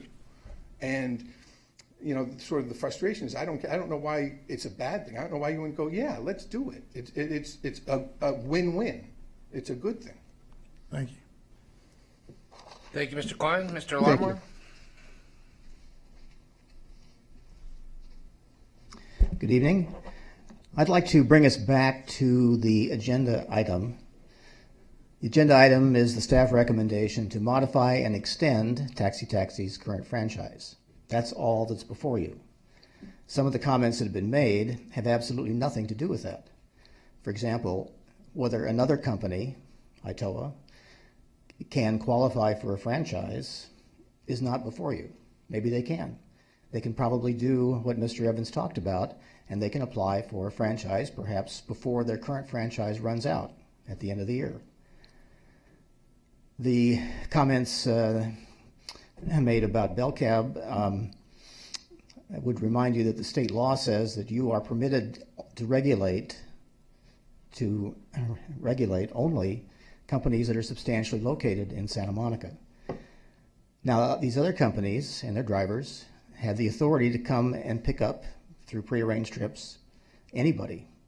Any cab company can do that as long as they have a permit from someplace. So it's not like that's being removed from their the scope of what they can do. So I just wanted to kind of refocus the discussion on what the agenda item is tonight and try to avoid these sidebar conversations. Thank you, Mr. Larmore. We have now Ahmad Salem with time donated by Mahmoud Salem, and then we will wrap things up with Ayman Radwan. And do we have Mahmoud here donating? There you go. Thank you, sir. Honorable Mayor Ted, Honorable Council Member, good evening. I was actually preparing a speech for something else, but I started to see fellows from other companies, drivers and lawyers coming to talk about trying to continue and reverse the clock back from last time passing the ordinance. First, I would like to remind everybody, especially the council members, have been here for more than 10 years when the city had to do the Nelson Nygaard study and paid so much money. And the Nelson Nygaard study, first, one of their biggest things that they recommended is to have the city deal with companies, not with drivers, regardless they live in Santa Monica or not. The second issue is Nelson Nygaard, when it passed with the council members, I like to remind you that we used to have 55 companies and was slashed to 5 with all the hard decisions that you had to go through and all the tough time that you sympathize with drivers, but the end result was in the favor of the city to eliminate 55 companies down to 5 companies. We are doing the same thing again today. For ITUA, they mentioned things about taxi and they are alone, going to be alone and all that. We are not going to be alone if any company got ready and meet the definitions of substantially located. And they are, as far as I understand, there is nothing forbids them from reapplying again and try to get another application or franchise.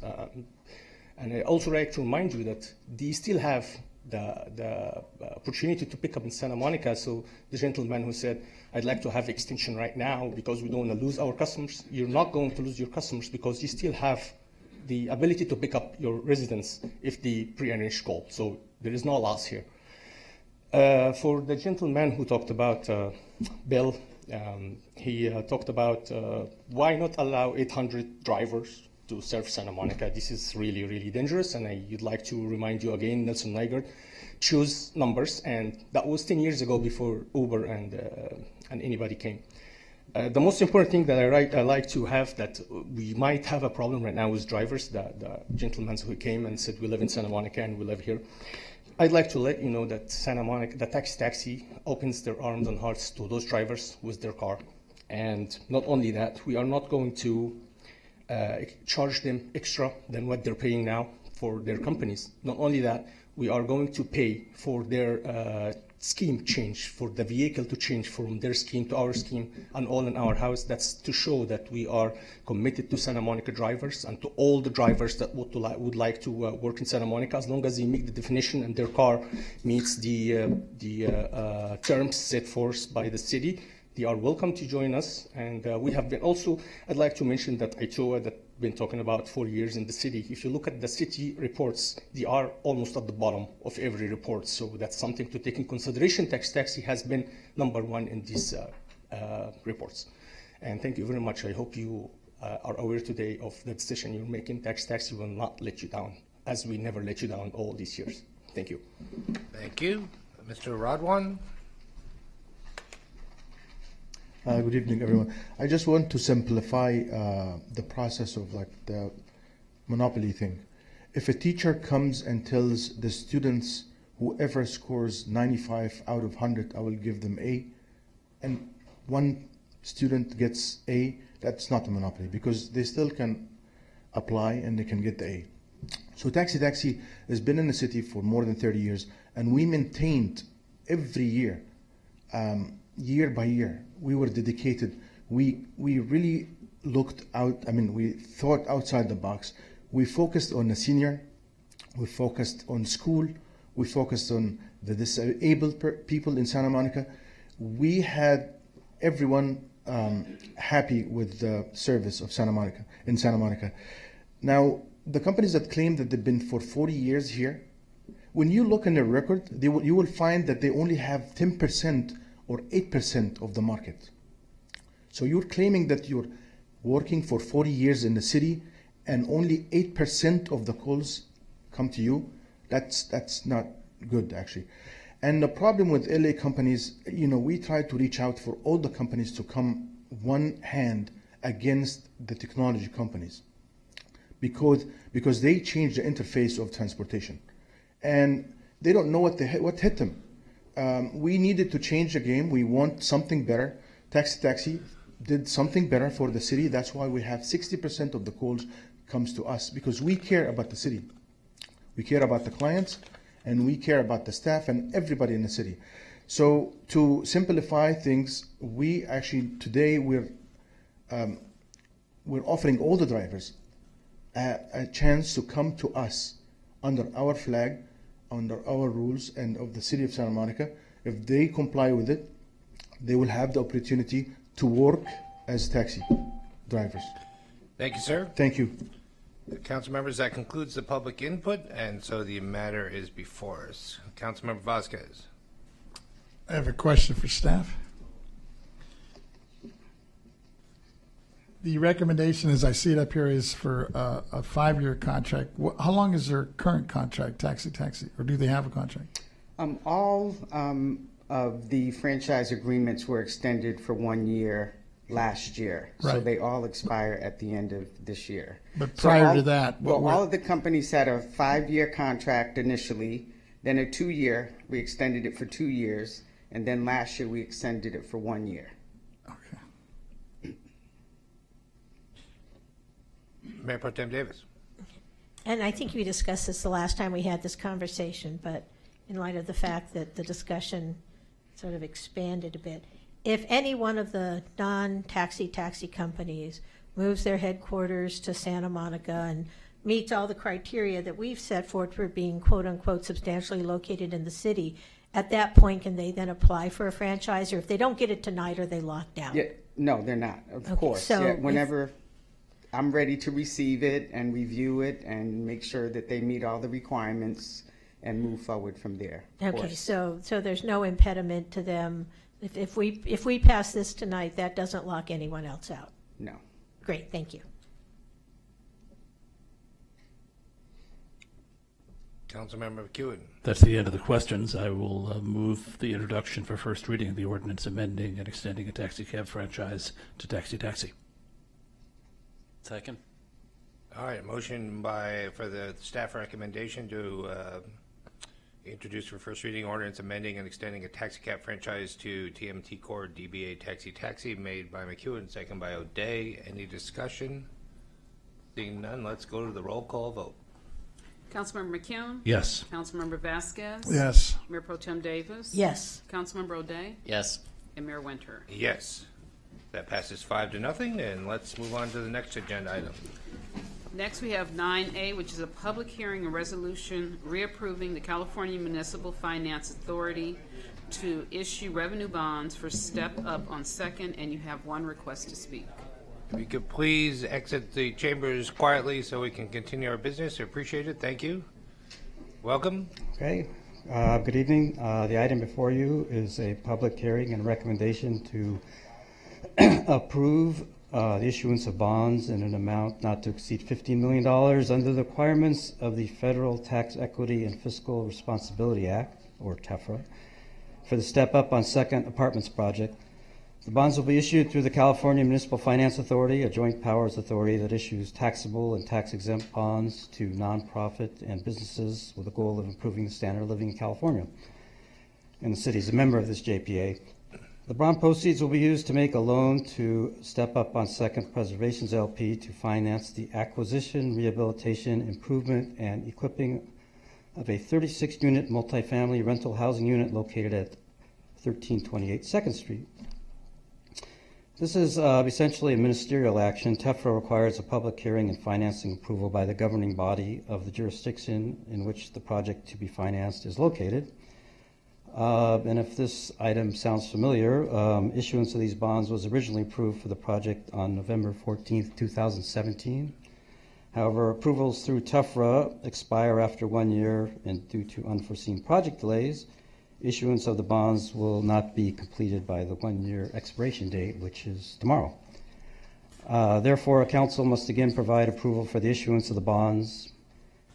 The debt to be issued, I'll remind you, will be issued is the sole responsibility of the borrower, Step Up on Second Preservation LP, and the city will have no financial or legal obligations or responsibilities with regard to repayment of the debt, and the city will also bear no costs in the issuance of the proposed debt.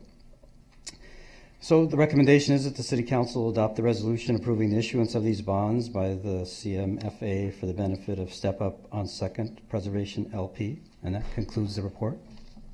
Thank you. Any questions at this point, council members? No. In that case, we'll turn to the public comment, and we'll hear from Denise Barton for 1 minute.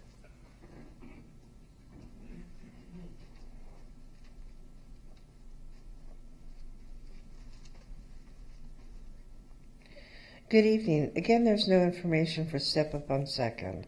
So again, why would Step Up on Second be so intent on the bond and not a bank loan? Why would the city need to be the intermediary for the funds? Why are the funds being mixed in the city's general fund? And will there be any cost to the residents for maintenance of the system? Now then, why 15 million, the maximum bond amount, for 36 units equaling almost $420,000 per unit for refurbishment? Doesn't that seem rather expensive? Or what if Step Up on Second has difficulty paying the bond? Will their services suffer?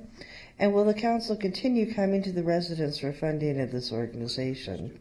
If the Step Up on Second has had to retain bond counsel, borrower counsel, an underwriter, and a bond issuer, or will these services be assistance from the residents to taxpayers?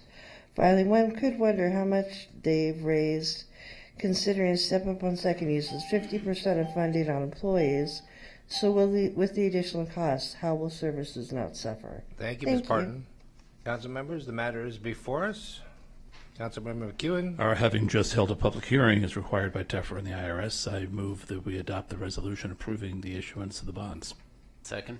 All right, moved by McEwen, second by O'Day to issue the bonds, the revenue bonds for the Step Up on Second project.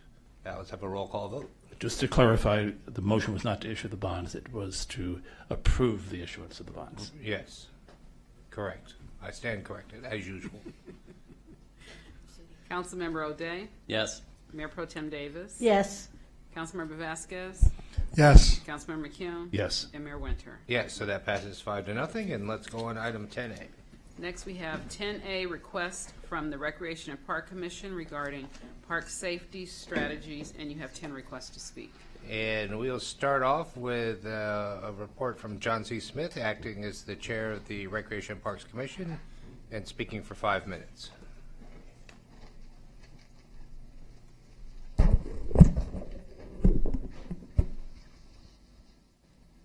Thanks, Denise. You can put it on the second slide. It's fine. Keep going. Keep going. I'll just need one. Just keep going. Keep going. There you go. So you guys, thank you very much, Mayor, council members, city attorney, our city manager. I believe Karen, our director of community and cultural services, is here. Some fellow commissioners are here. All of you at home, those of you that turned out tonight. I'm John C. Smith, chair of the Recreation and Parks Commission.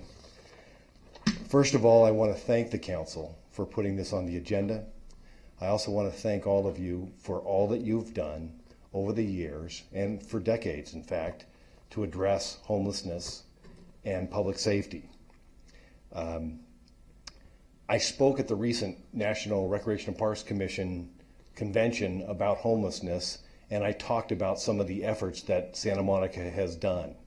I called the presentation Homelessness in Parks, Strategies for Progress.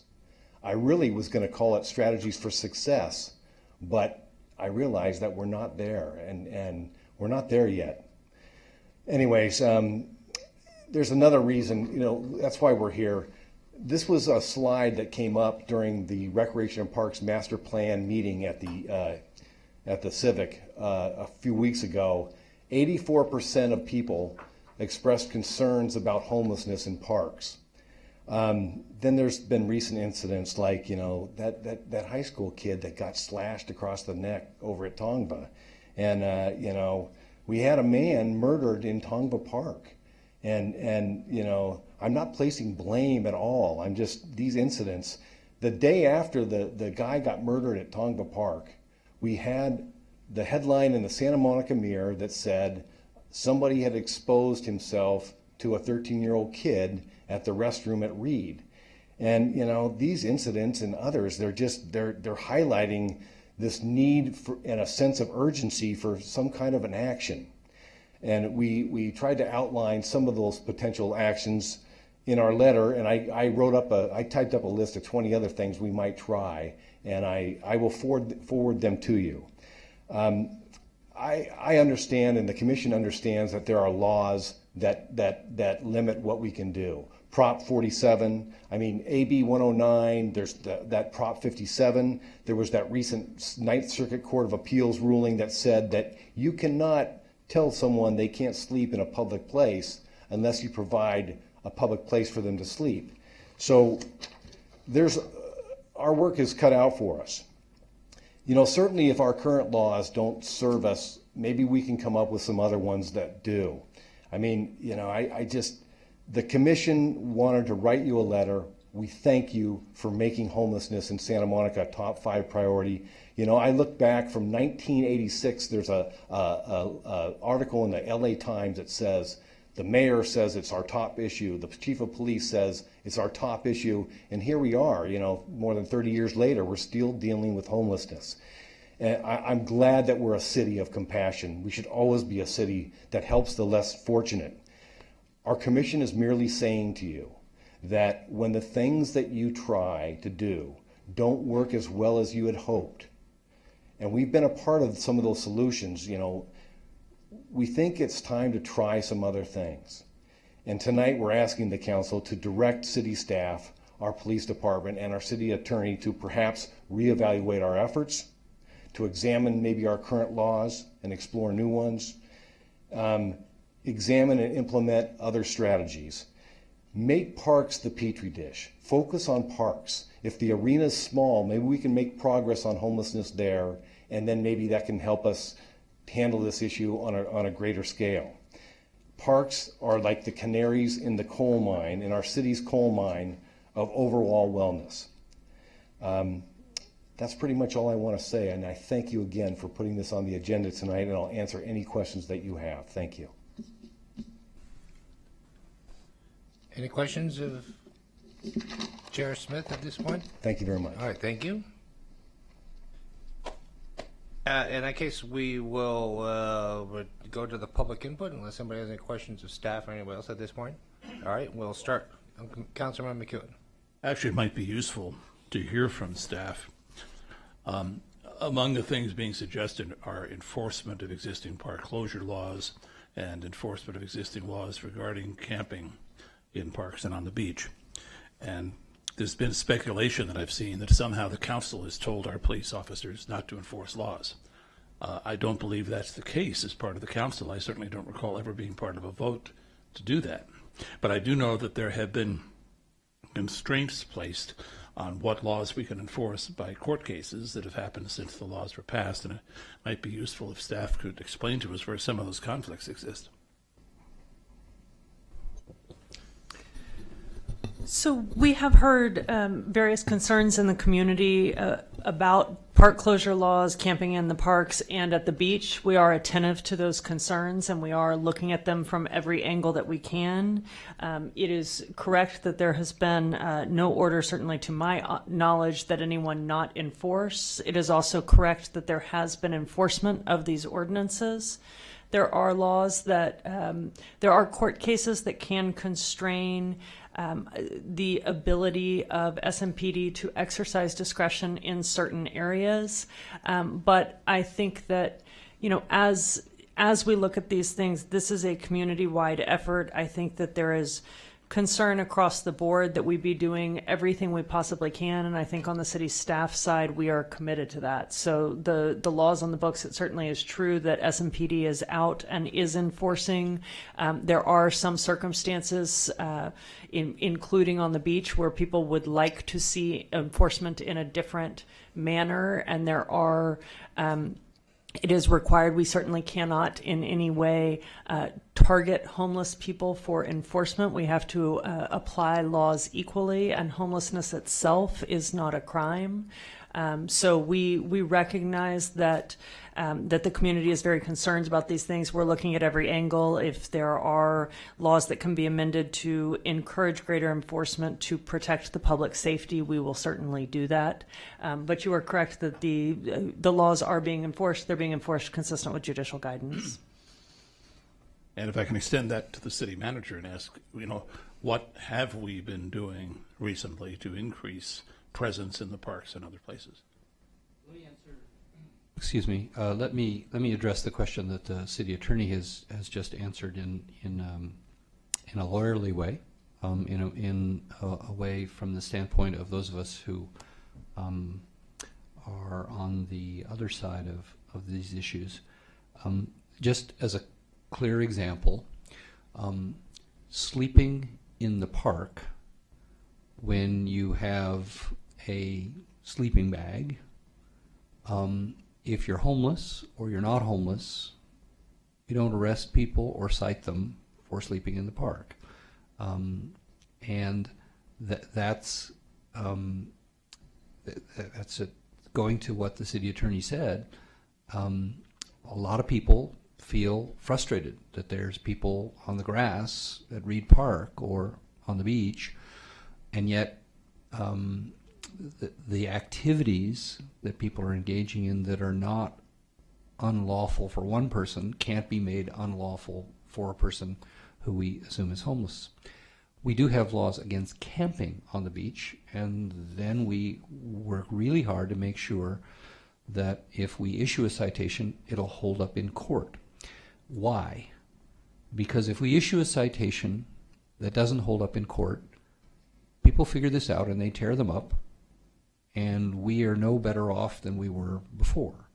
So we do routinely enforce laws against clear antisocial behavior, regardless of the status of whether a person has a fixed address. If people urinate in public, if they drink in public, if they take drugs in public, if they expose themselves in public, those are all against the law, and those laws are enforced.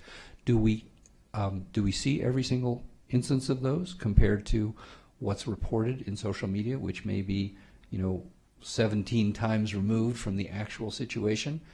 No, we don't see every single time, which is why we have stepped up, going to Councilmember McEwen's second question, why we have stepped up 2 forms of patrol on a routine basis, as well as introduced some non-routine interventions.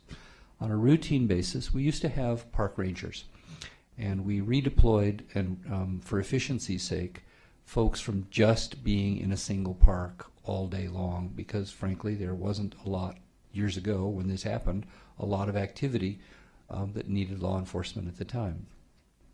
Clearly, as Chairman Smith has outlined, that's not the case today and hasn't been for several months. So beginning several months, we've reassigned our public safety officers to much more routine patrol. And in the parks that are most impacted, we are there all day, every day, on not every minute, but within any given 2-hour block, there are patrols in all of the most impacted parks. Similarly, we have now more routine checking in by uniform patrol officers. And of course, there's communication between the public safety officers and the uniform patrol officers, so that when there's a problem, there's immediate response. By the way, that's the same that we've done in our libraries, which is another source of concern in our community, with additional library services officers and more responsive patrol by our officers. We have increased the number of officers in our help team. That's the Homeless Liaison Patrol, which take a punitive enforcement effort to try to make sure that we're enforcing the laws and being proactive. And they are also engaged. They've been deployed to our hottest spots. That's the non-routine. So they've been at Chess Park, they've been at Reed Park, they've of course been at Palisades Park, and they've been at the beach. And over a period of 2, 3, 4 weeks, we see major improvements in areas where there's high levels of antisocial behavior. Again, that list of activities that's clearly against the law and we clearly enforce. We've also moved very strongly. The reality is that we have a meth epidemic in Southern California. When we read about opioids back east, we shake our heads and cluck our tongues and say, isn't that awful? But we have a similar level of crisis among a minority of our population. It may be a small group of people, but meth addiction, you know, it's $4 a day habit to stay, you know, to support a meth habit. And it doesn't take very many stolen bicycle wheels or stolen bicycles to support a $4 a day habit. And under the changes in state law, we can no longer charge that person with a felony. And so when they go to court and they're facing, you know, a couple of days or a week in county jail, and then they're offered a chance to go into treatment programs, they say, I'll take a week in county jail and see you later. So these are some of the realities that not only Santa Monica is dealing with, but other cities are dealing with. So these are some of the challenges, but these are some of the responses. We also, last week we had out in Reed Park, it's not the first time we've done this, we've put our mobile command post out and just stayed there all day and made sure we made clear that we're going to take a very proactive approach to keeping our public spaces safe. Is this enough? Chairman Smith and I have had a lot of discussions about this, and I know the whole commission shares the concerns. There's a lot more for us to do as a community on the issue of homelessness and on the issue of crime. Those are not the same issue, but there's overlap between the issues, both in perception and in reality. The perception is greater than the reality, but the reality is real. We take this stuff seriously. We welcome the commission being part of the discussions. We welcome the partnership. We welcome good ideas. Not every idea that makes sense to someone suggesting it is practical or implementable or constitutional. But we have open minds, and we're willing, as Chair Smith has emphasized, to try new things, and we are trying new things every day.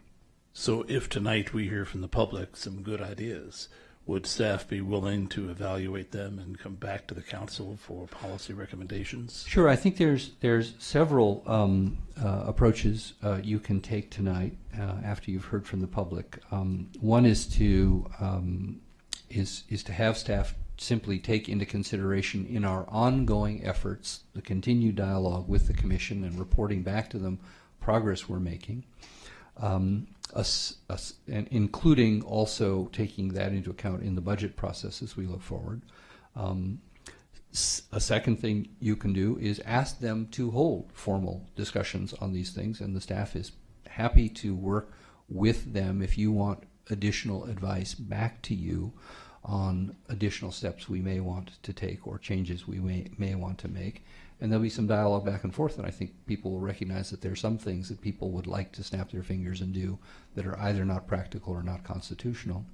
And a third thing would be if the council wants to schedule a study session on this issue, we'd be prepared to come back after the first of the year and have a more in-depth discussion of these so that the council and the public can weigh in directly. So you can ask us to just simply work informally with Parks and Rec. You can formally direct this back to them to give you additional advice, and we'll work with them to do so. Or if you want to bring this directly back to the City Council, any of those steps, and perhaps others that the Council would like to entertain, are certainly ones that the staff would welcome. Well, there are two roles that the council has. One is making policy, the other is allocating resources. So maybe once we hear from the public tonight, we'll have some idea of what path to follow. Mayor Pro Tem Davis.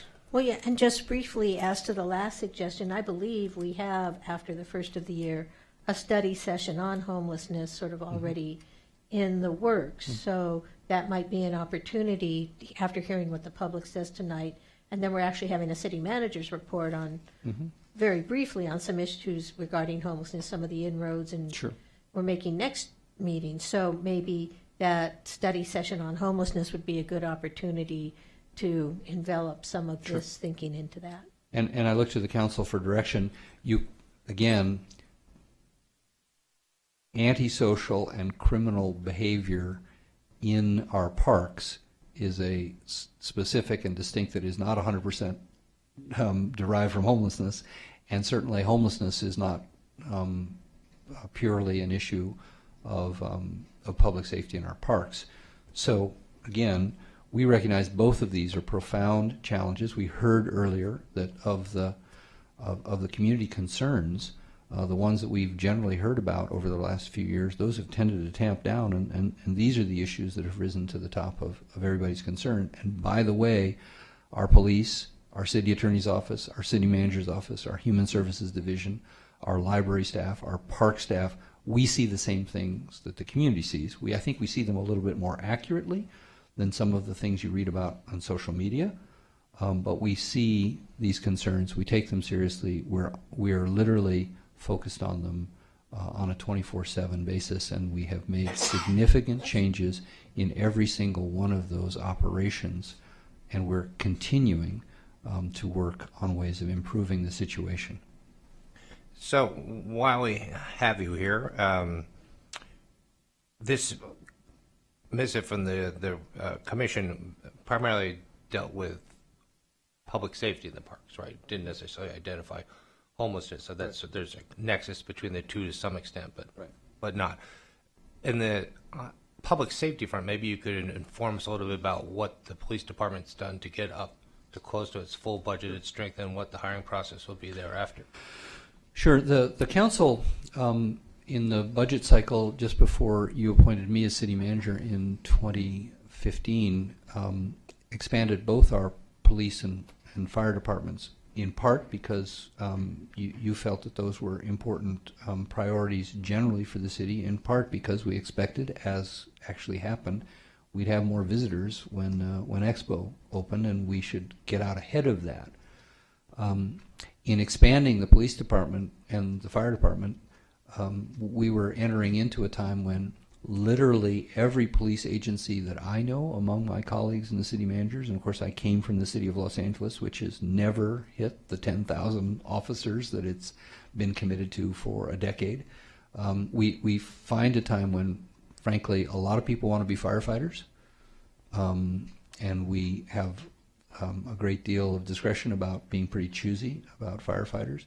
But for all kinds of reasons, despite good pay, not only here but in other cities, this is not a time when we can find the caliber of officers that A, we want to send out into the community with a gun, and B, that want to step out in the community and face the kind of scrutiny and often hostility that is a part of modern law enforcement. And so it's a kind of a perfect storm. That said, we made a commitment with our brand new chief when she arrived 6 months ago. We, by the end of the year, are going to fill every single vacancy. We achieved that last month. All of our vacancies are filled. We have 224 officers on the books. And you have given us authorization to add, I believe it's up to 9 more officers, because if someone retires, it often takes months to replace them because they have to go through the background check and the training. So we often hire before someone retires so that when they retire, so we call that an overhire. You've given us the financial funding and the authorization to go beyond the 224. So we hope to be at that full overhire strength by the end of the year. So we've exceeded the 224 today. That said, I have to put a big asterisk that 224 includes some officers who are injured on duty. That's a fact of modern life. We put our officers into very stressful situations. They often get hurt. Too often. We work very hard to prevent injuries, but when people are on meth and they want to get into a scuffle, and we've seen some of these on viral video, not just here in Santa Monica, but in other cities where officers have been injured because of utterly non-preventable on our side. We work very hard on de-escalation, etc. I just want to make all that clear. But we have some officers off on injured duty, and that 224 includes some who are in the process of training, right? So they're out with another officer. They're out in the field in many cases, but they're not on their own because we have a breaking in period for our lateral officers, and then we have some I think it's 6, but I don't want to rely on my memory, who are still in the academy. So they are getting intensive training. We hire 2 kinds of officers who have the education and the skills and the character and the track record to succeed, we believe, in being officers. We have some remarkable people. We hired this year a young man who spent time as an intern in my office. He has a master's degree in social work. He has an extraordinary record of education, and he was so inspired by what he saw of our law enforcement that he went through the entire process, the psychology exam, the lie detector test, the extensive background test, the physical test, the written test, all of that, passed all of that with flying colors, and he's now completing his probationary. That's the caliber of officer, a young man named Carlos Madrid, who we attract and we're proud of. Those are the kind of ones who come from, he went through the academy, I left that out. Then we also hire people from LAPD, LA sheriffs, LA Airport Police, other cities of our size. Frankly, we get the best of the crop from people who are already demonstrated their ability to serve in law enforcement, but would like to work in a city of the caliber and the reputation of the Santa Monica Police Department. So that's how the reason we were able to do this, and we couldn't do it before, is we haven't lowered our standards, but we've accelerated our processes. And I know that my conversations with Chief Renaud, she's optimistic that now that she's up to full fighting strength and above, that she hopefully can make an even further dent in some of the concerns we're hearing about this evening. Isn't that correct? Yeah, this is, frankly, this is probably one of the hardest things I've had to address publicly is what I'm going to wade into here, and that's this balance between acknowledging the reality that crime is up in our community and up in Southern California. It's real. We have more aggravated assaults. We have more larcenies. We have more auto burglaries. We have more residential burglaries. That's real, and we take it seriously, and we're committed to fighting crime.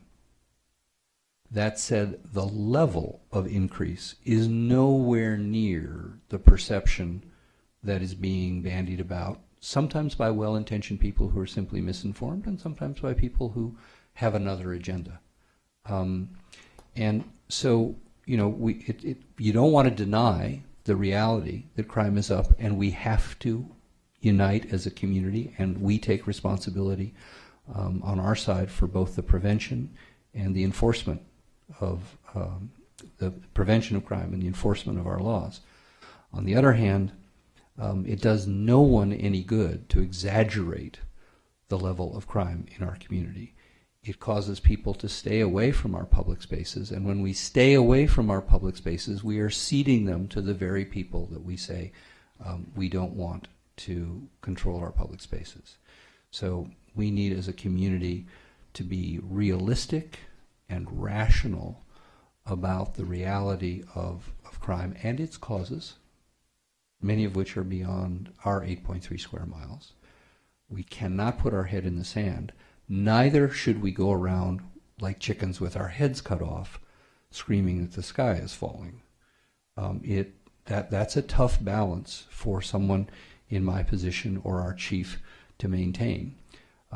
We are trying to be accurate and proactive and committed to partnership with our community, and we're committed to leveling with the community that the increase in crime is real, but it is not at any of the levels that are sometimes being promoted by people who, again, apparently have some other agendas. All right. I think that does it for now. Let's turn to the public. All the people have patiently waited to share with us what's on their minds. We'll start with Andrew Browning, followed by Marianne LaGuardia, Michael Bosley, and Rich Hill, and then Jerry Rubin. Good evening. It seems to me that we have been discussing park safety for some time, and it also seems to me that little has changed. While I'm not addressing you as the FSAC chair, I do have the benefit as the FSAC chair to hear the repeated concerns of youth groups who feel unsafe in the parks. Memorial Park is a perennial concern of the Diamond Sports groups who regularly find transients in stages of undress in the bathrooms, used syringes at the perimeter of the fields, and most recently a homeless latrine at the edges of the fencing.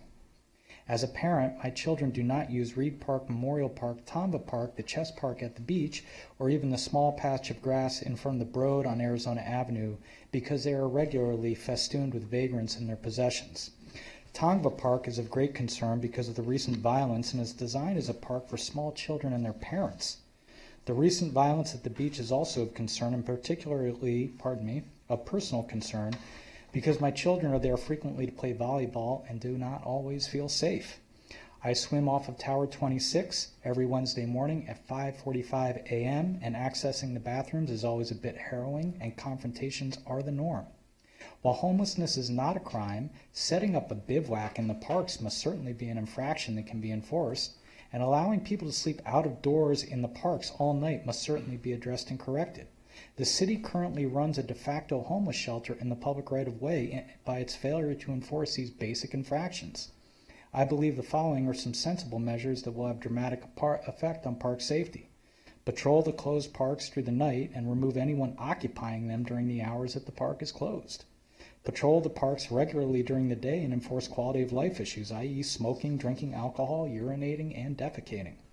Use stop and frisk in the parks as a tool when appropriate and in moderation, and devote enough financial resources to cover the above. To those who think that such measures are extreme, I would say that homelessness, or the homeless and the mentally ill, are not the only stakeholders in this discussion. Thank you. Ms. LaGuardia?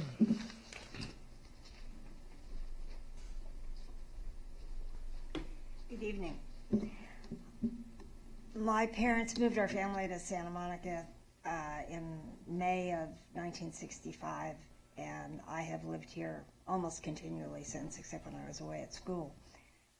For the first time ever, I have heard people say they're afraid to go to the parks. And whether, as Rick says, their fear is real or whether it is perception, it's real to them.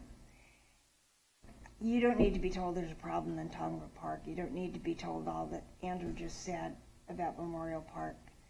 You don't need to be told what's going on in Reed Park. Staff has worked extremely hard to activate the parks, and when they are activated, the situation improves. And when they're not, the same element comes back. When in a city that barely has enough parks, and in fact it doesn't have enough parks, we've created a situation where people are afraid to go to them and don't use them, we've made it worse. Speaking strictly from a crime and an enforcement point of view, here's a good example of when you enforce something that works.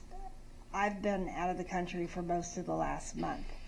Before I left, I would walk my dog on the pier in the morning, 6:30 a.m., and I could count tents all up and down the beach. I'm happy to report that this morning I strolled down there and I did not see a single tent. And why was that? It's because the police department is enforcing that don't camp on the beach. It makes a huge difference.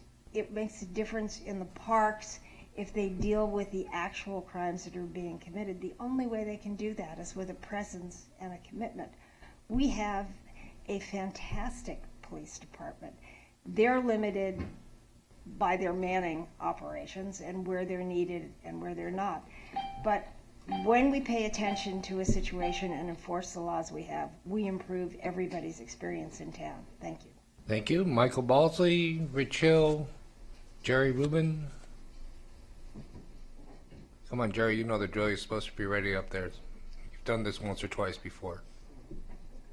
Excuse the newcomers, but not you. Mr. Balsley? Nope. Mr. Hill. Okay. Thank you, committee members. My name is Rich Hill. I am the safety officer for Santa Monica Little League. And our fields are at Memorial. And over the last 2 months, we've had players find syringes in the dugouts. One of them, as kids will do, poked himself with the needle, and we've made an account of that. And in field 6 dugout, another needle was found. Kid gave it to his little sister, said, "Go throw this away," and she took it up to her parents and said, "Look what I have." The issue is, I think what other people have said is that there's just not folks patrolling when they need to be. We've had players that have gone into the bathroom areas only to either have the door locked or to open the door and to see somebody living in there. We've had another player open the door and to see a trick being turned for drugs. We've had also other coaches that have found bags of meth that have been on the practice field. So, I mean, I share these anecdotes with you, you already know. It's an issue, it's blossomed, and I think with resources, i.e. patrolling, police, maybe synchronizing schedules, working with us, the Little League, to say, hey, here's when we're going to be practicing. Can you just go and see if there's anything there? Or go about and sweep the park, just to provide that extra level of comfort. Because as I've heard from my players as well, folks are scared now to go to the park. The kids are scared. And what we're going to be doing for the spring is, teaching our kids about the syringes. Thank you. Thank you. Let's try for Michael Balsley.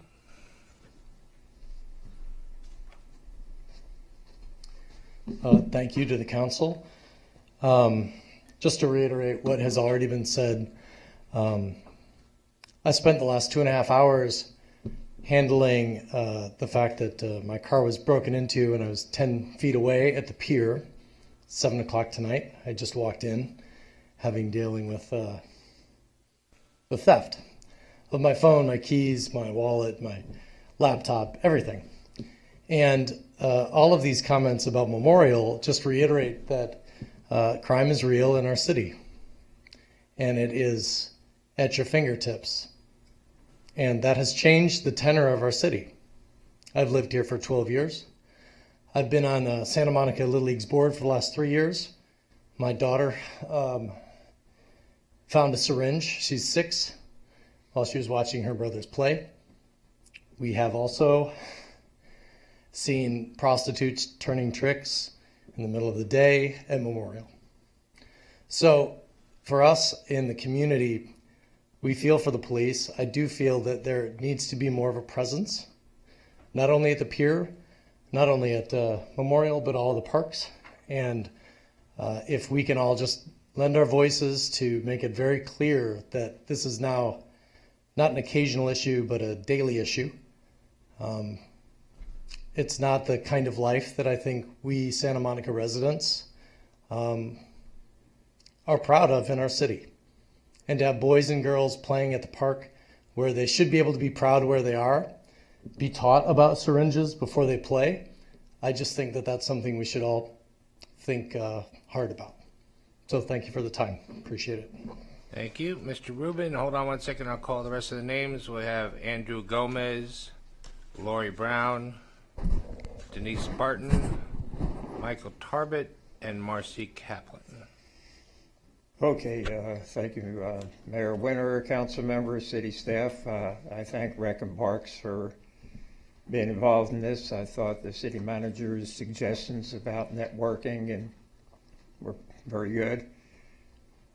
But I've been around the city for decades, and I remember these very same things being said 15, 20 years ago, and people in outlying cities having the same problems. Look what happened in Thousand Oaks, one of the safest cities anywhere. But that doesn't mean it's not a safe city still.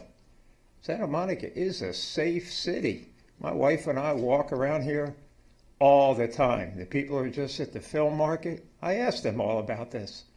They had a great time, not one concern about safety or walking in the parks. And I'm not undermining people's concerns and fears. It's legitimate when people have them, but we can do things about it. It's good that there are ambassadors in the parks. I'd like to step that up. I remember when some of the social service groups would send out people and help. I know the Homelessness Task Force is dealing with this. More education and working together is going to help. So all I can say is hang in there. We'll get through this. Keep working on it. We need to support the police, and we need to step that up. We need to give more funding so the police can do this. That's about it. And it's not just the homeless. There are plenty of people that are out there that probably have good homes that just like to commit crime and get money illegally and do terrible things. So it would be good if some of the people that are formerly homeless can go out and join and help with this too, and talk to people and get everyone to be supportive. Thank you very much. Thank you, Mr. Rubin. Andrew Gomez.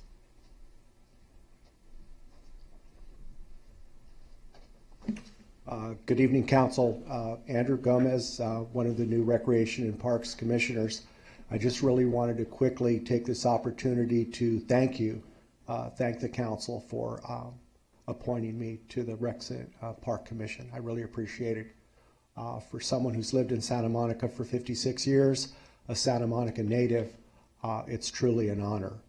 And, I look forward to using the 32 years that I put in service with the city of Santa Monica in both our parks and our beaches, and use that in conjunction with the other members of the commission. I'm here in support with the other members of the commission in a united voice that we need to do something here in our parks. We need to enforce park closure. We need a stronger uniform presence in our parks.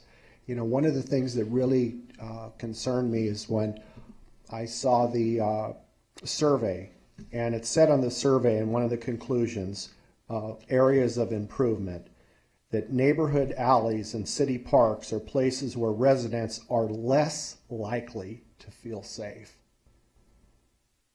Less likely to feel safe. Our residents, our children, our users, they need to feel safe in our parks. It saddens me to hear members of our community, folks there at Memorial Park that are utilizing our sports fields, that they're finding needles, that they're finding drugs, paraphernalia in the dugouts, in the sports fields. As someone who oversaw the daily maintenance at Tonga Park and at Palisades Park and our beach parks, this was something that we were finding, and we were having to distribute sharps containers for syringes to our employees. Thank you. Thank you, Mr. Gomez. Lori Brown.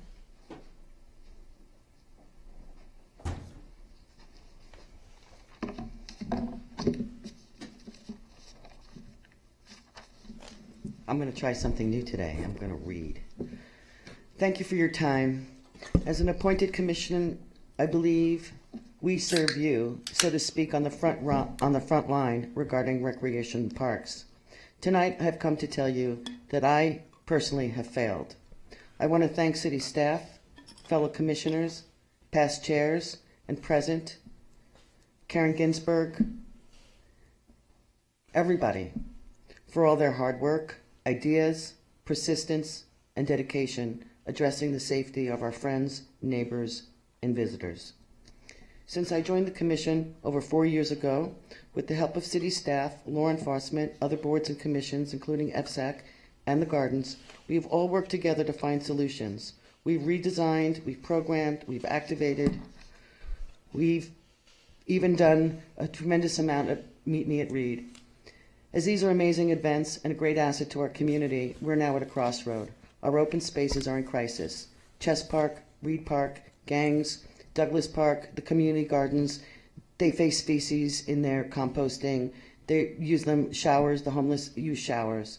Looking at the history of Santa Monica, there's always seems to be three issues that have been in the forefront: housing, homelessness / crime, traffic, not in any order. Tonight, let's open up a dialogue as to what can be done and what is ahead. As a community, we cannot allow this level of crimes to continue in an uptick. Even one person being murdered in the park or one child getting slashed in the park is too much. We've submitted a letter suggesting action items.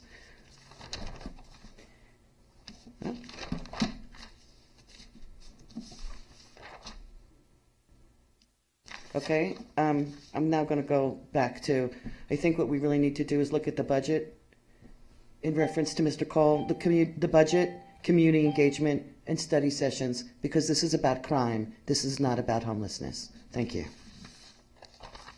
Denise Barton? Good evening. I think all the Parks and Rec commissioners need to be commended for taking action on this item.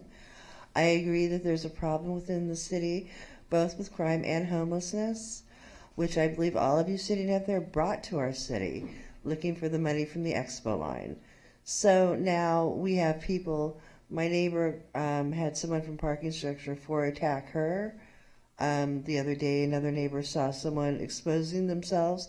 And you're right, the police can't be everywhere, but then that leaves the residents at a disadvantage, and the parks are no different. I mean, I wouldn't go in the parks these days with everyone that's in there, because, I mean, I'm a disabled person. I would be afraid that I'd be false subject victim to one of them. And once again, I support all the ideas and things put out by the commissioners and other members of the public regarding safety of the parks. Thank you. Mr. Tarbett? Hi.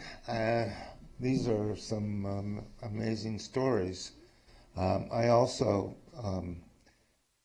see there's a big difference between someone who becomes homeless and someone who is in the midst of the homeless selling drugs.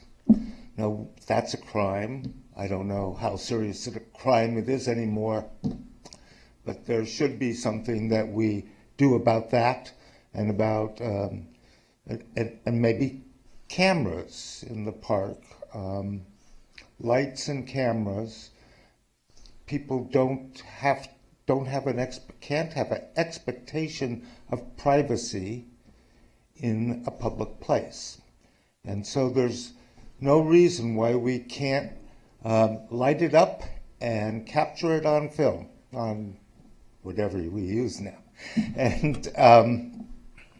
and have people looking at it on a regular basis. You know, screens, someone or two people sitting and watching screens of park action, and especially when the children are there, but also when the children aren't there, when people are doing drugs. When the children are there, we need park rangers. When just the homeless people and the criminals are there, we need to find a way to get rid of the criminals. All right? Ms. Kaplan? Hi, my name is Marcy Kaplan. I was also recently appointed to the Recs and Parks Commission. I want to thank the City Council. I've mentioned before, I'm a mom of 2 small children in Santa Monica, and I regularly visit the parks. And over the last 2 years, I've really become much more uneasy at numerous parks throughout the city, especially at Reed Park in the field area, and at Tongva Park along the pathways, because there's always just an unexpected surprise when my kids are running down. I've become, really uneasy about just feeling safe in the park, that it really engaged me to work closely with the city.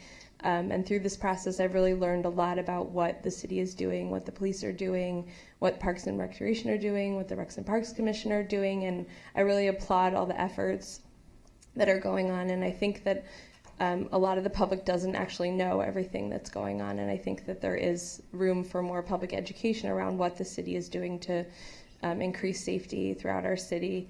I do support the efforts of the Recs and Parks Commission and what they've suggested to City Council in addition to really patrolling the parks more often, and also enforcing when there are adults not accompanied by children in the playgrounds. And I think we often see that happen where someone will come into the playground, sometimes at Reed, that definitely shouldn't be there.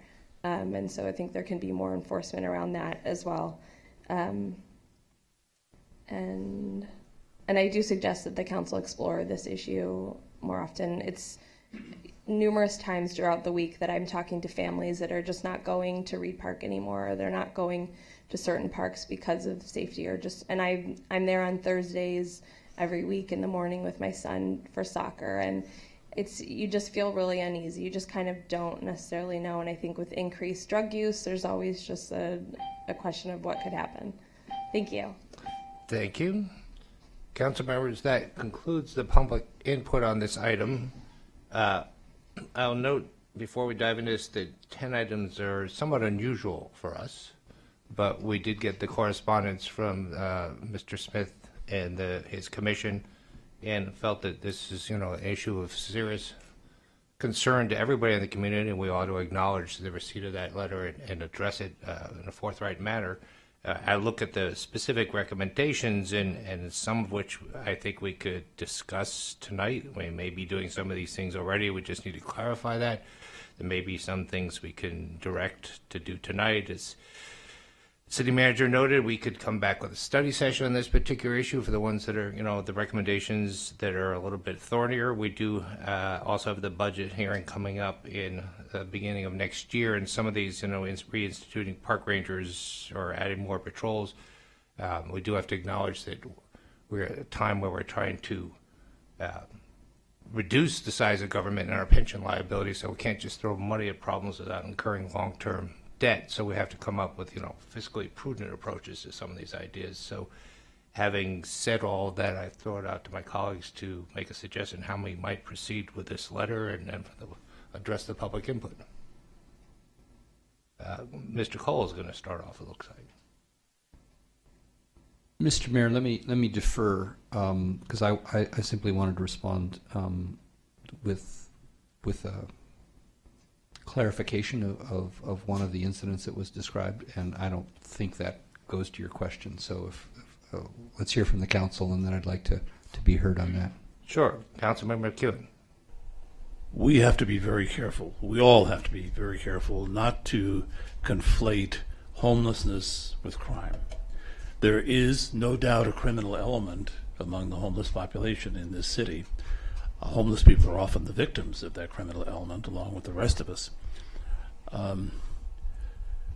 So that makes it a little bit awkward, to my mind, to have staff come back in the study session that's already been dedicated to the subject of homelessness, unless we can very carefully separate those discussions of homelessness and crime and combine them somehow in the same study session without conflating the issues.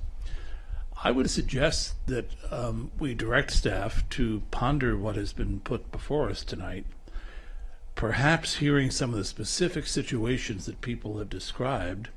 And I want to be very careful because the council does not direct enforcement, but we could certainly authorize staff to consider perhaps pilot programs, opportunities, efforts to approach and mitigate some of the problems people have revealed seeing or having their children see in parks, and then report back to us at that study session on the effectiveness of those pilots, which would then give us the chance to decide as part of the budget process whether to put resources into making more permanent those efforts that have been attempted. I think this is going to be one of those things where we have to be prudent in how much it's possible for the city to do. We can't have a police officer in every park 24 hours a day. And if we did, probably people would begin to feel uncomfortable going to parks because there's always a cop there, who knows. But I think we can certainly authorize staff to make some attempts to address the problems that were raised with our authorization, which they always have to do pilot programs, come back to us with a report. When is that study session? Is that the month of January? That was already proposed? We have a study session on the broader issue of homelessness, and that will be plenty to cover. there. We certainly are going to refer to safety in public places. That is a dimension. But a specific focus, as we've heard tonight, on parks probably doesn't belong in that study session. So how could we do that? Because I think this is a subject we need to take under advisement and really discuss, which we cannot do on a 10 item. This is like a 13 item. This is just bringing an issue up to ask staff to come back for a bigger hearing. Absolutely, and let me emphasize, it's not like we will do nothing until you have a chance. We are already doing things. We will do more. They have already had an impact. One of the realities, though, is that when we have an impact in one place, sometimes it displaces the problem to a different place.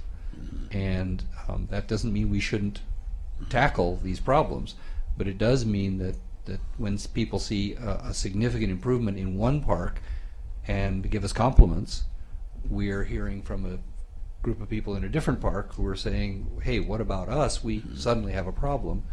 So we are doing things. We will continue to do things. The kind of intense discussion that may lead to changes in the budget and or policy, we could come back in February with.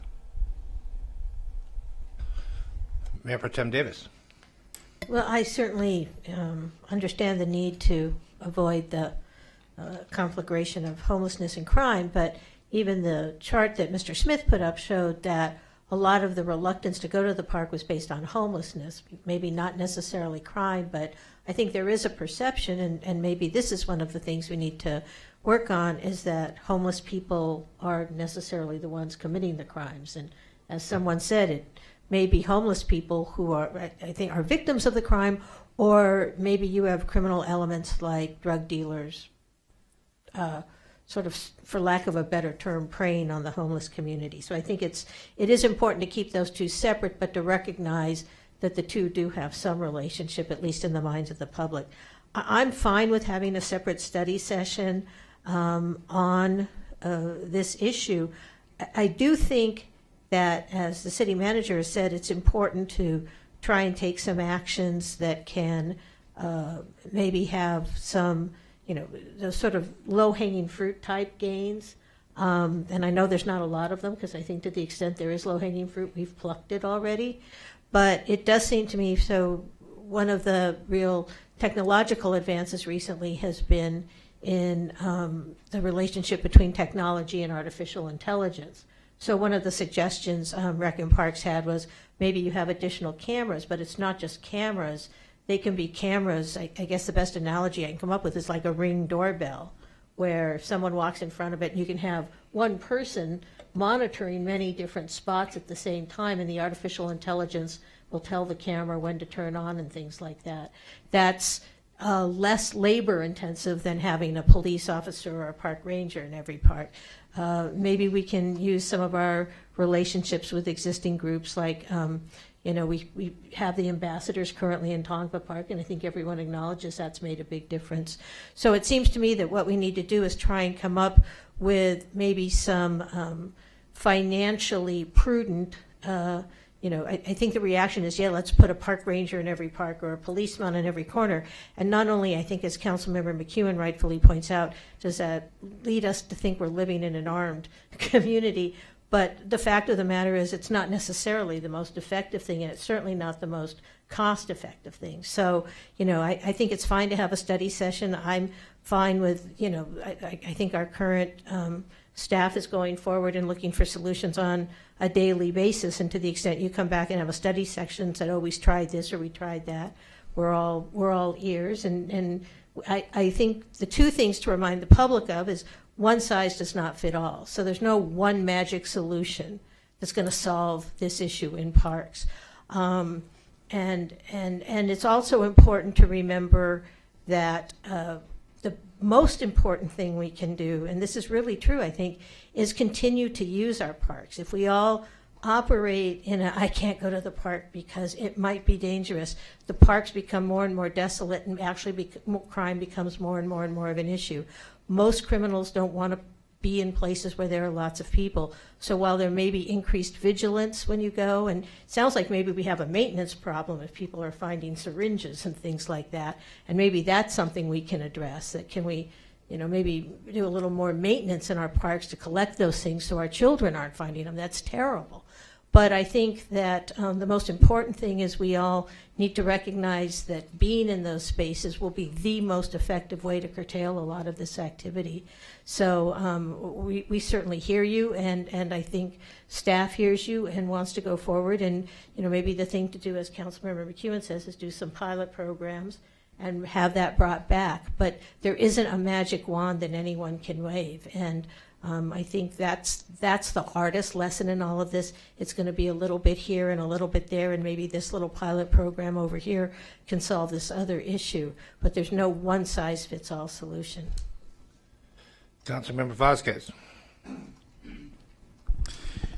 Being part of these hearings in the 90s, I think I thought it was a real big issue, especially the homeless throughout the city. And I noticed one of the things that seemed to help quite a bit was Swashlock when we opened it up. What is the capacity over there?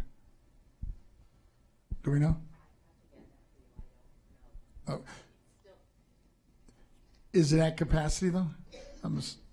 It's an access center, and people can go and use it during the daytime. So it doesn't really have capacity issues in that regard. Okay. Because I know once that opened up, it seemed to solve quite a bit of the problems in the city, because before the officers, really their only alternative was to take them to jail. And that, just what ended up happening is that they had to release them the next day. The other thing that somebody that spoke tonight mentioned is activating the parks more. And I'm wondering, in this interim that we're talking about right now, is maybe working with our Rec and Parks folks. I know Mr. Gomez was one of the coaches we had at Los Amigos, just getting them more activated with activities. And it sounds like when Reed and Memorial Park, when they're not activated, it seems like when there's an opportunity for more, not only just homeless, but just criminals to hang out and create other obstacles for people to use it. And I think you had mentioned once that once you started activating like Reed Park, for example, with some of the programming we were doing, it seemed to deter a lot of the folks that were just hanging out and creating problems. We're trying all kinds of things, particularly looking at Reed Park as sort of a pilot location. We have food trucks there. We're trying, seeing how that works. We've had the Meet Me at Reed series. We're looking to do some more family activities in the early part of the year at Reed. There is not a possibility to do it every day of the week, every hour that the park is open. But we're trying to do as many things as we can to activate the park within our resources. And I would just echo what Commissioner Davis said Councilmember Davis said about people have to use the parks to make the parks active as well. So I would just make that a call to the community as well. Well, along those lines, I'm thinking when you mentioned, we obviously don't have the resources to activate them 24/7, but I'm thinking between Boys and Girls Club and some of the other nonprofits in the city that work with youth is to, I don't know what we can do to maybe incentivize them to use the facilities more than they do now, because it seems like a lot of them, because of what the activity that's maybe going on there, they choose not to.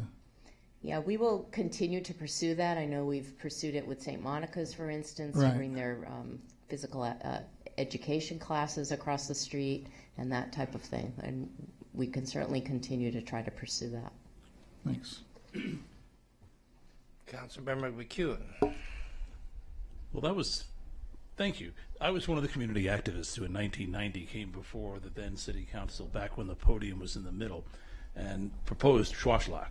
We had come up with this idea, but Maria Finkel came up with the name Showers, Washers, Lockers. So I'm glad to hear that a council member at the time thought that was an effective idea, because I think it was. I think it's been successful. We have done some things in this city that people have forgotten. We innovated. We created some of these services that have dealt with the problem. I came across an LA Times article from 1997 that talked about homelessness and said that in a city of 8.3 square miles, Santa Monica, there were 92,000 residents and 1,400 homeless people.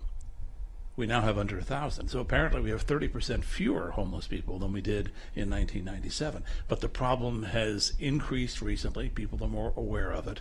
There are two things, you talk about pilot programs, that I hope staff can look at. One is the syringes. I am horrified by the story of a kid who picked up a syringe and decided to poke himself with it. I can only imagine the terror that that kid's parents have to have felt, wondering what was going to happen. And that would seem to be a maintenance issue we could deal with on a pilot program basis. The other thing is, let's face it, if you go to the park and you properly hydrate, sooner or later you're going to have to go. And that means the park bathrooms are a common denominator of the park experience for every individual and family who goes there. And I know, because I've experienced it myself, some of our park restrooms are not being used as intended. Whether people are earning a little spare cash or sleeping there or whatever, the maintenance of those restrooms might be something we could try and see if we upped the maintenance and patrolled often enough to make sure that the kinds of abuses that we're hearing about are less common. Does that really change the park experience? I think it would. And then we could evaluate whether the effort and expense of doing that was really worth it in terms of the return on people's comfort with the parks. But those are two things I heard from the public testimony, syringes and restrooms. There may be others that staff heard. Again, this being a 10 item, like a 13 item, we shouldn't be giving staff a long list of what to do, but to authorize these pilot things and express some interest, I think is quite appropriate. And then to have it come back, and I think it will have to be a separate study session. I regret that, because study sessions take a lot of time, a lot of staff effort, and they don't always result in the exact action. Sometimes a study session results and then something else have to come back to us. It's a time-consuming process, but I think this is one where we have to put in some time and show the community that we're serious and show the people who are abusing our parks that we're serious. I think there has to be a perception among the people who have found the parks to be havens for criminal activity that this community has put down its foot and said, no, we're not going to allow that to happen. We're not going to roust people because they don't have an address from using our parks, but we won't let criminal uses continue. And I think if we get that message out, it'll make a difference to us and to the community. Mayor Pro Tem Davis. Yeah, and I just want to briefly point out that some of what I heard was people's, for lack of a better term, sort of discomfort, that there are homeless people who may not be committing crimes, but just the fact that they're there or they're in an inappropriate place, like they're camping on the beach or they're sleeping in the park, and it makes it difficult to use the park. And so I would simply hope that all of you who've experienced that, when we start to invest in shelter for those homeless people, regardless of where it is in the city and how much it costs, that you will support our efforts to house those people, because one of the ways to get people out of the parks is to actually give them homes. So before the city manager jumps in, I'd like to focus down on what was before us, which is this letter of recommendations from the Recreation and Parks Commission. I'm all in favor of a study session, but as Councilmember McEwen just acknowledged, study sessions don't generate immediate action. It seems to me that we could probably parse through this list and get some clarity on what we can or cannot do on each item for the benefit of the commission and the public. And we also probably ought to focus on those things that the commission might want to look at to come back to us with our budget hearing, which would be probably end of January. Isn't that correct? Which is probably sooner than we would have a study session on this matter. So it might be able to address some things sooner rather than later. So enforcing the existing park closure laws. Is there any reason that we're not doing that now? And that parks are different. Some of them are gated, some of them aren't, right? We have fences around Memorial Park. Would you care to opine on that? I'm sensitive that people don't want to walk away feeling empty-handed. I'm not sure that we're in a position to opine on this entire list tonight. And I'm not holding you to it, but maybe you have some thoughts on some of them. Sure. That issue is one where absolutely we use that as a tool, but frankly, put at that hour of the night, there are probably better things for our police officers to be doing at midnight, on a Friday or Saturday night, than going into Clover Park and finding the two people in the bushes.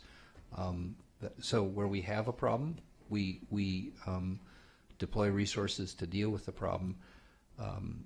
but as a universe, it's one tool, but I don't think it would be a smart thing to say that's going to be our zero tolerance way of dealing with this issue. Sure. And then you explained to us some about what we're doing enforcing the existing laws regarding camping. Yes. And Councilmember McEwen brought this up at the beginning of the evening. There's never been any direction from the council not to enforce any of these laws. No, and in fact, one has to only cross the border to Rose Avenue in the city of Los Angeles to see what a police department that has not been as careful at respecting the United States Constitution in the far past resulted in their being stripped of their ability to enforce their laws. They simply cannot enforce the laws against camping. We can, we do. Does that mean that we are as effective at enforcing what everyone thinks is camping, right? That guy ought to be cited right now.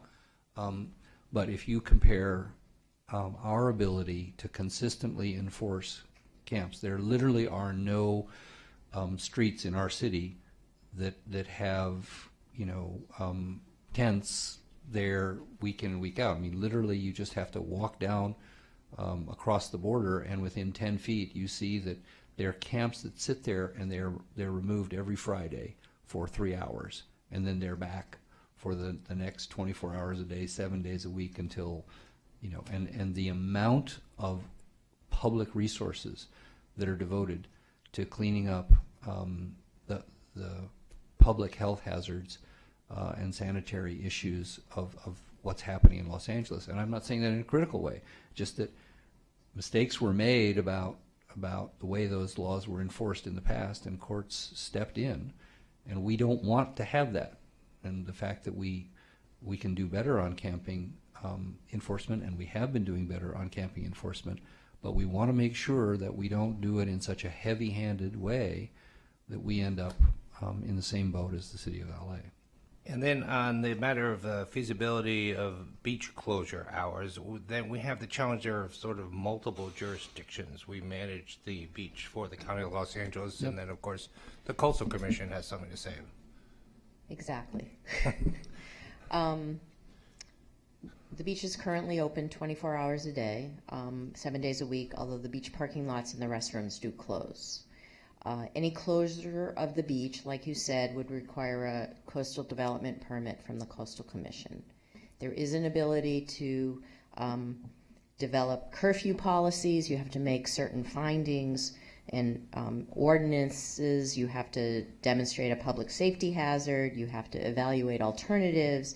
You have to allow an exemption to access the water. You have to include a sunset clause or a guaranteed periodic review, and you have to have appropriate signage. And we learned this from other communities that have attempted this.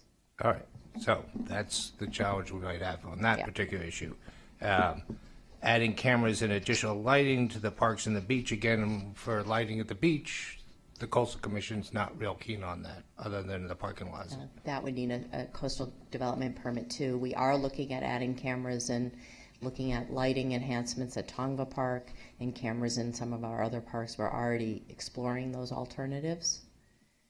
Excellent answer. This issue of consulting with the county health department about food distribution. We have limits there. We can permit food distribution for parties of 150 or more. Isn't that correct? We actually have consulted with the county health department, and they say we have 4 inspectors for the 10 million people that live in our county beyond the restaurants, right? So they basically said, we hear you. We can continue to give them a call, but there's not. We've already looked into that, and again, we can call Supervisor Kuehl and ask for her help. But again, most of the people, or pretty much every group that's feeding people in the parks and the beach, are not from within Santa Monica. They're well-intended groups from outside the city, and we did successfully work with one group that was feeding almost on the promenade and get them to take the feedings inside. We have problems with a group that's feeding people in Reed Park. Yeah, and it might be a challenge for the commission to try to interact with those individuals and see if they can persuade them that they're really not doing any good, even though it feels good when they leave. I agree, and kudos to Chairman Smith, who's personally tried to do all of that. All right. Park rangers and increased daily patrols, I think that's something that, in addition to the study group, that already happening. And we've already done it, and the extent that the commission wants to make budget recommendations about how we might do that in a cost-effective way to expand those services, I think we'd be open-minded to that. So I just wanted to acknowledge these individual issues, some of which we are addressing, some of which pose some complications, as with the Coastal Commission review, et cetera. So, and now I will cede the floor to you, Mr. Cole.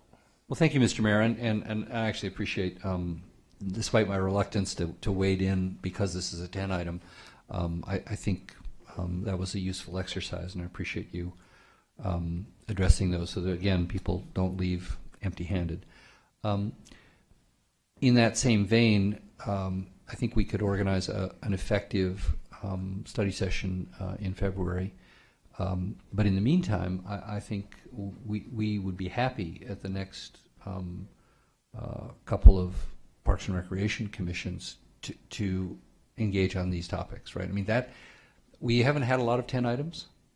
A 10 item is when you get advice from one of your commissions. That's actually why you have commissions, is to give you advice. Sometimes you delegate them, as with the Planning Commission, with actual powers, but most of your commissions are advisory, and there's, as you heard eloquently from the residents who spoke and the commissioners who spoke, this is the defining issue now for our parks. We've had the luxury in previous years of not having to deal with these issues, which are endemic in many other communities, and we don't want it to become endemic. So we'll be happy to work with the Commission, our Police Department, and our Community and Cultural Services, and our Public Works Department, and to work on these issues and report back and have a dialogue and give an opportunity at those meetings for the public as well to weigh in, and then that in turn can feed back into advice at your February policy discussion.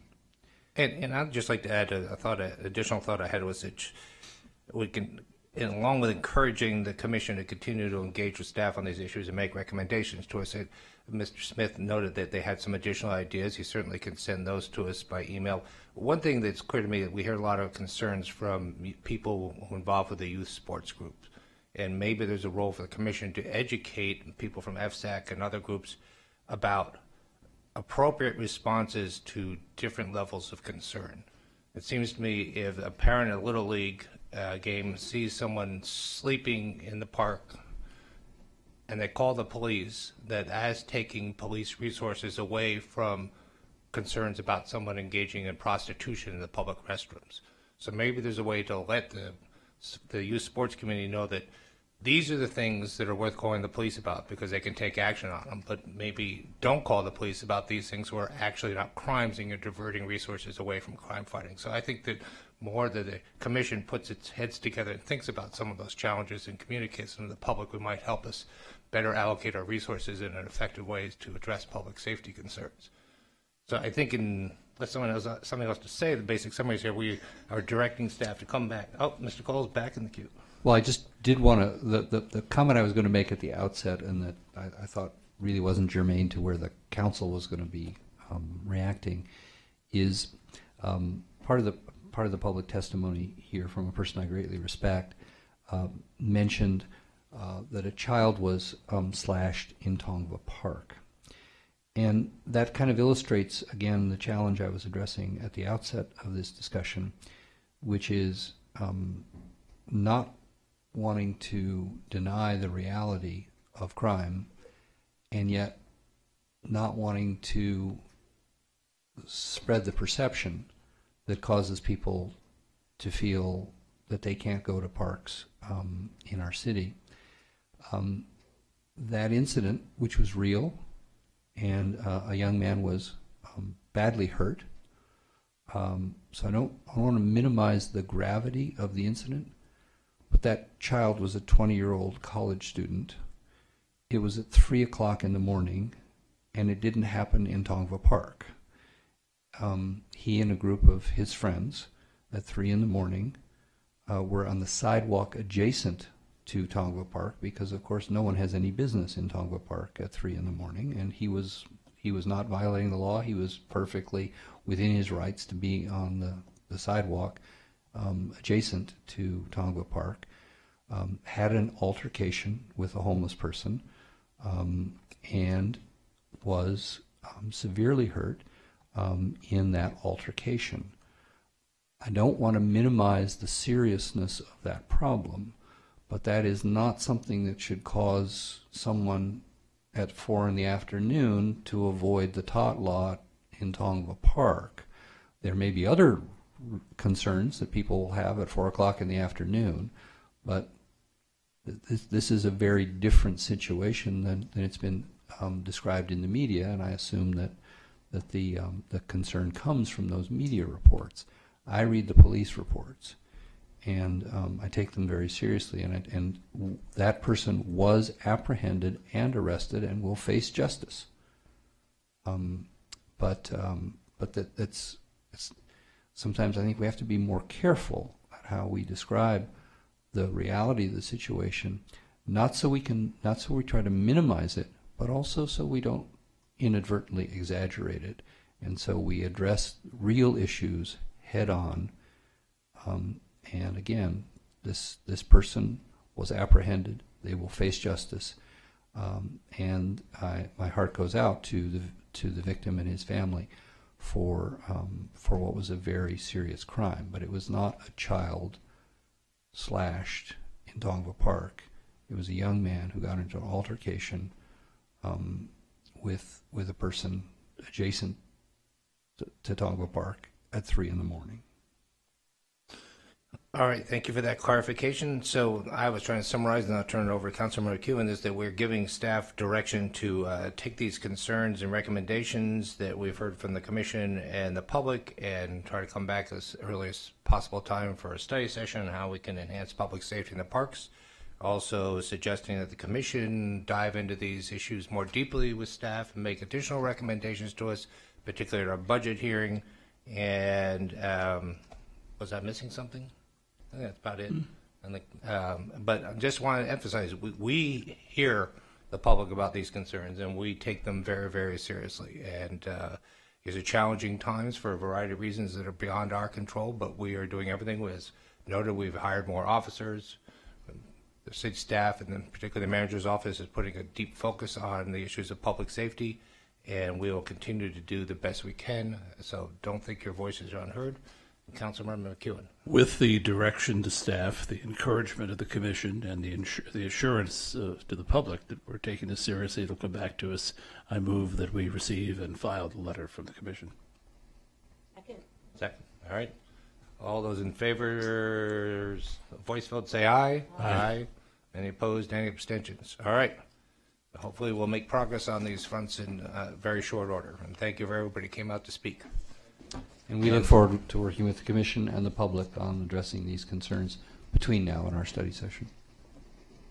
And with that, could the clerk call item 14, please? Yes, it's public input.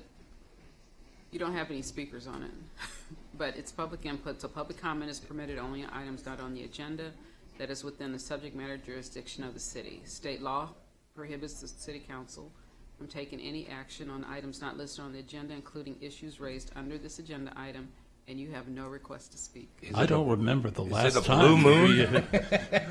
I mean, it's been many, many years. I don't remember no request to speak at a regular meeting. Oh my gosh. Does anybody want to reconsider?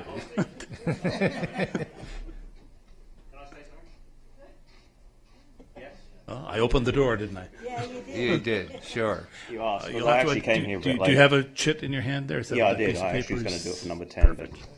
But after hearing you guys speak, I think I personally have young kids, and I've been affected by the homeless situation. I've been to a lot of these steering committees, been to a lot of these other parks and recreation. Not very many of the public actually attended. But one thing you guys talked about, which I think is important to clarify, is you're talking about budget and how we can do things.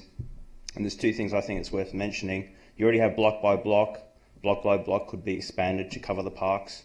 And also in terms of the cost, homelessness costs about $40,000, $50,000 per person. There's various studies that suggest that, and you're saying we can't afford it. Well, if you help the situation in terms of increasing resources block by block, or more security and staff at parks, that should be offset by the costs in terms of homelessness on what's affecting the city. So I think you should really consider that, not just go, oh, it's going to cost X amount of money and why. Yeah. Thank you. Thank you. Thank you for helping us keep our record unbroken.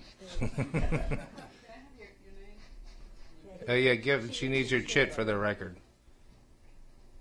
All right, and I'm told we have no adjournment requests, but I do think it's worth noting, as the city manager and the assistant city manager detailed in their report earlier, that certainly our hearts go out to everyone in our neighboring communities who have been affected by the recent wildfires, both adjacent to the city of Santa Monica and up further north. I know I personally have a friend who lost his home of 30 years in Malibu, and for the people who have lost their homes and particularly people who have lost their lives, our condolences and sympathies go out to all the families involved. And can we also, at the same time, since we're being very general, express our sympathies to the people who were affected by the tragic shooting in Thousand Oaks? Absolutely. It's been unfortunately, a rough week. These fires have sort of obscured our memory of what was a very localized tragedy. My son knew 3 people who were killed in that incident, and it's a bit hard to take. And with that, we will be back November 27th and hopefully be able to deal with wireless ordinances. It's not your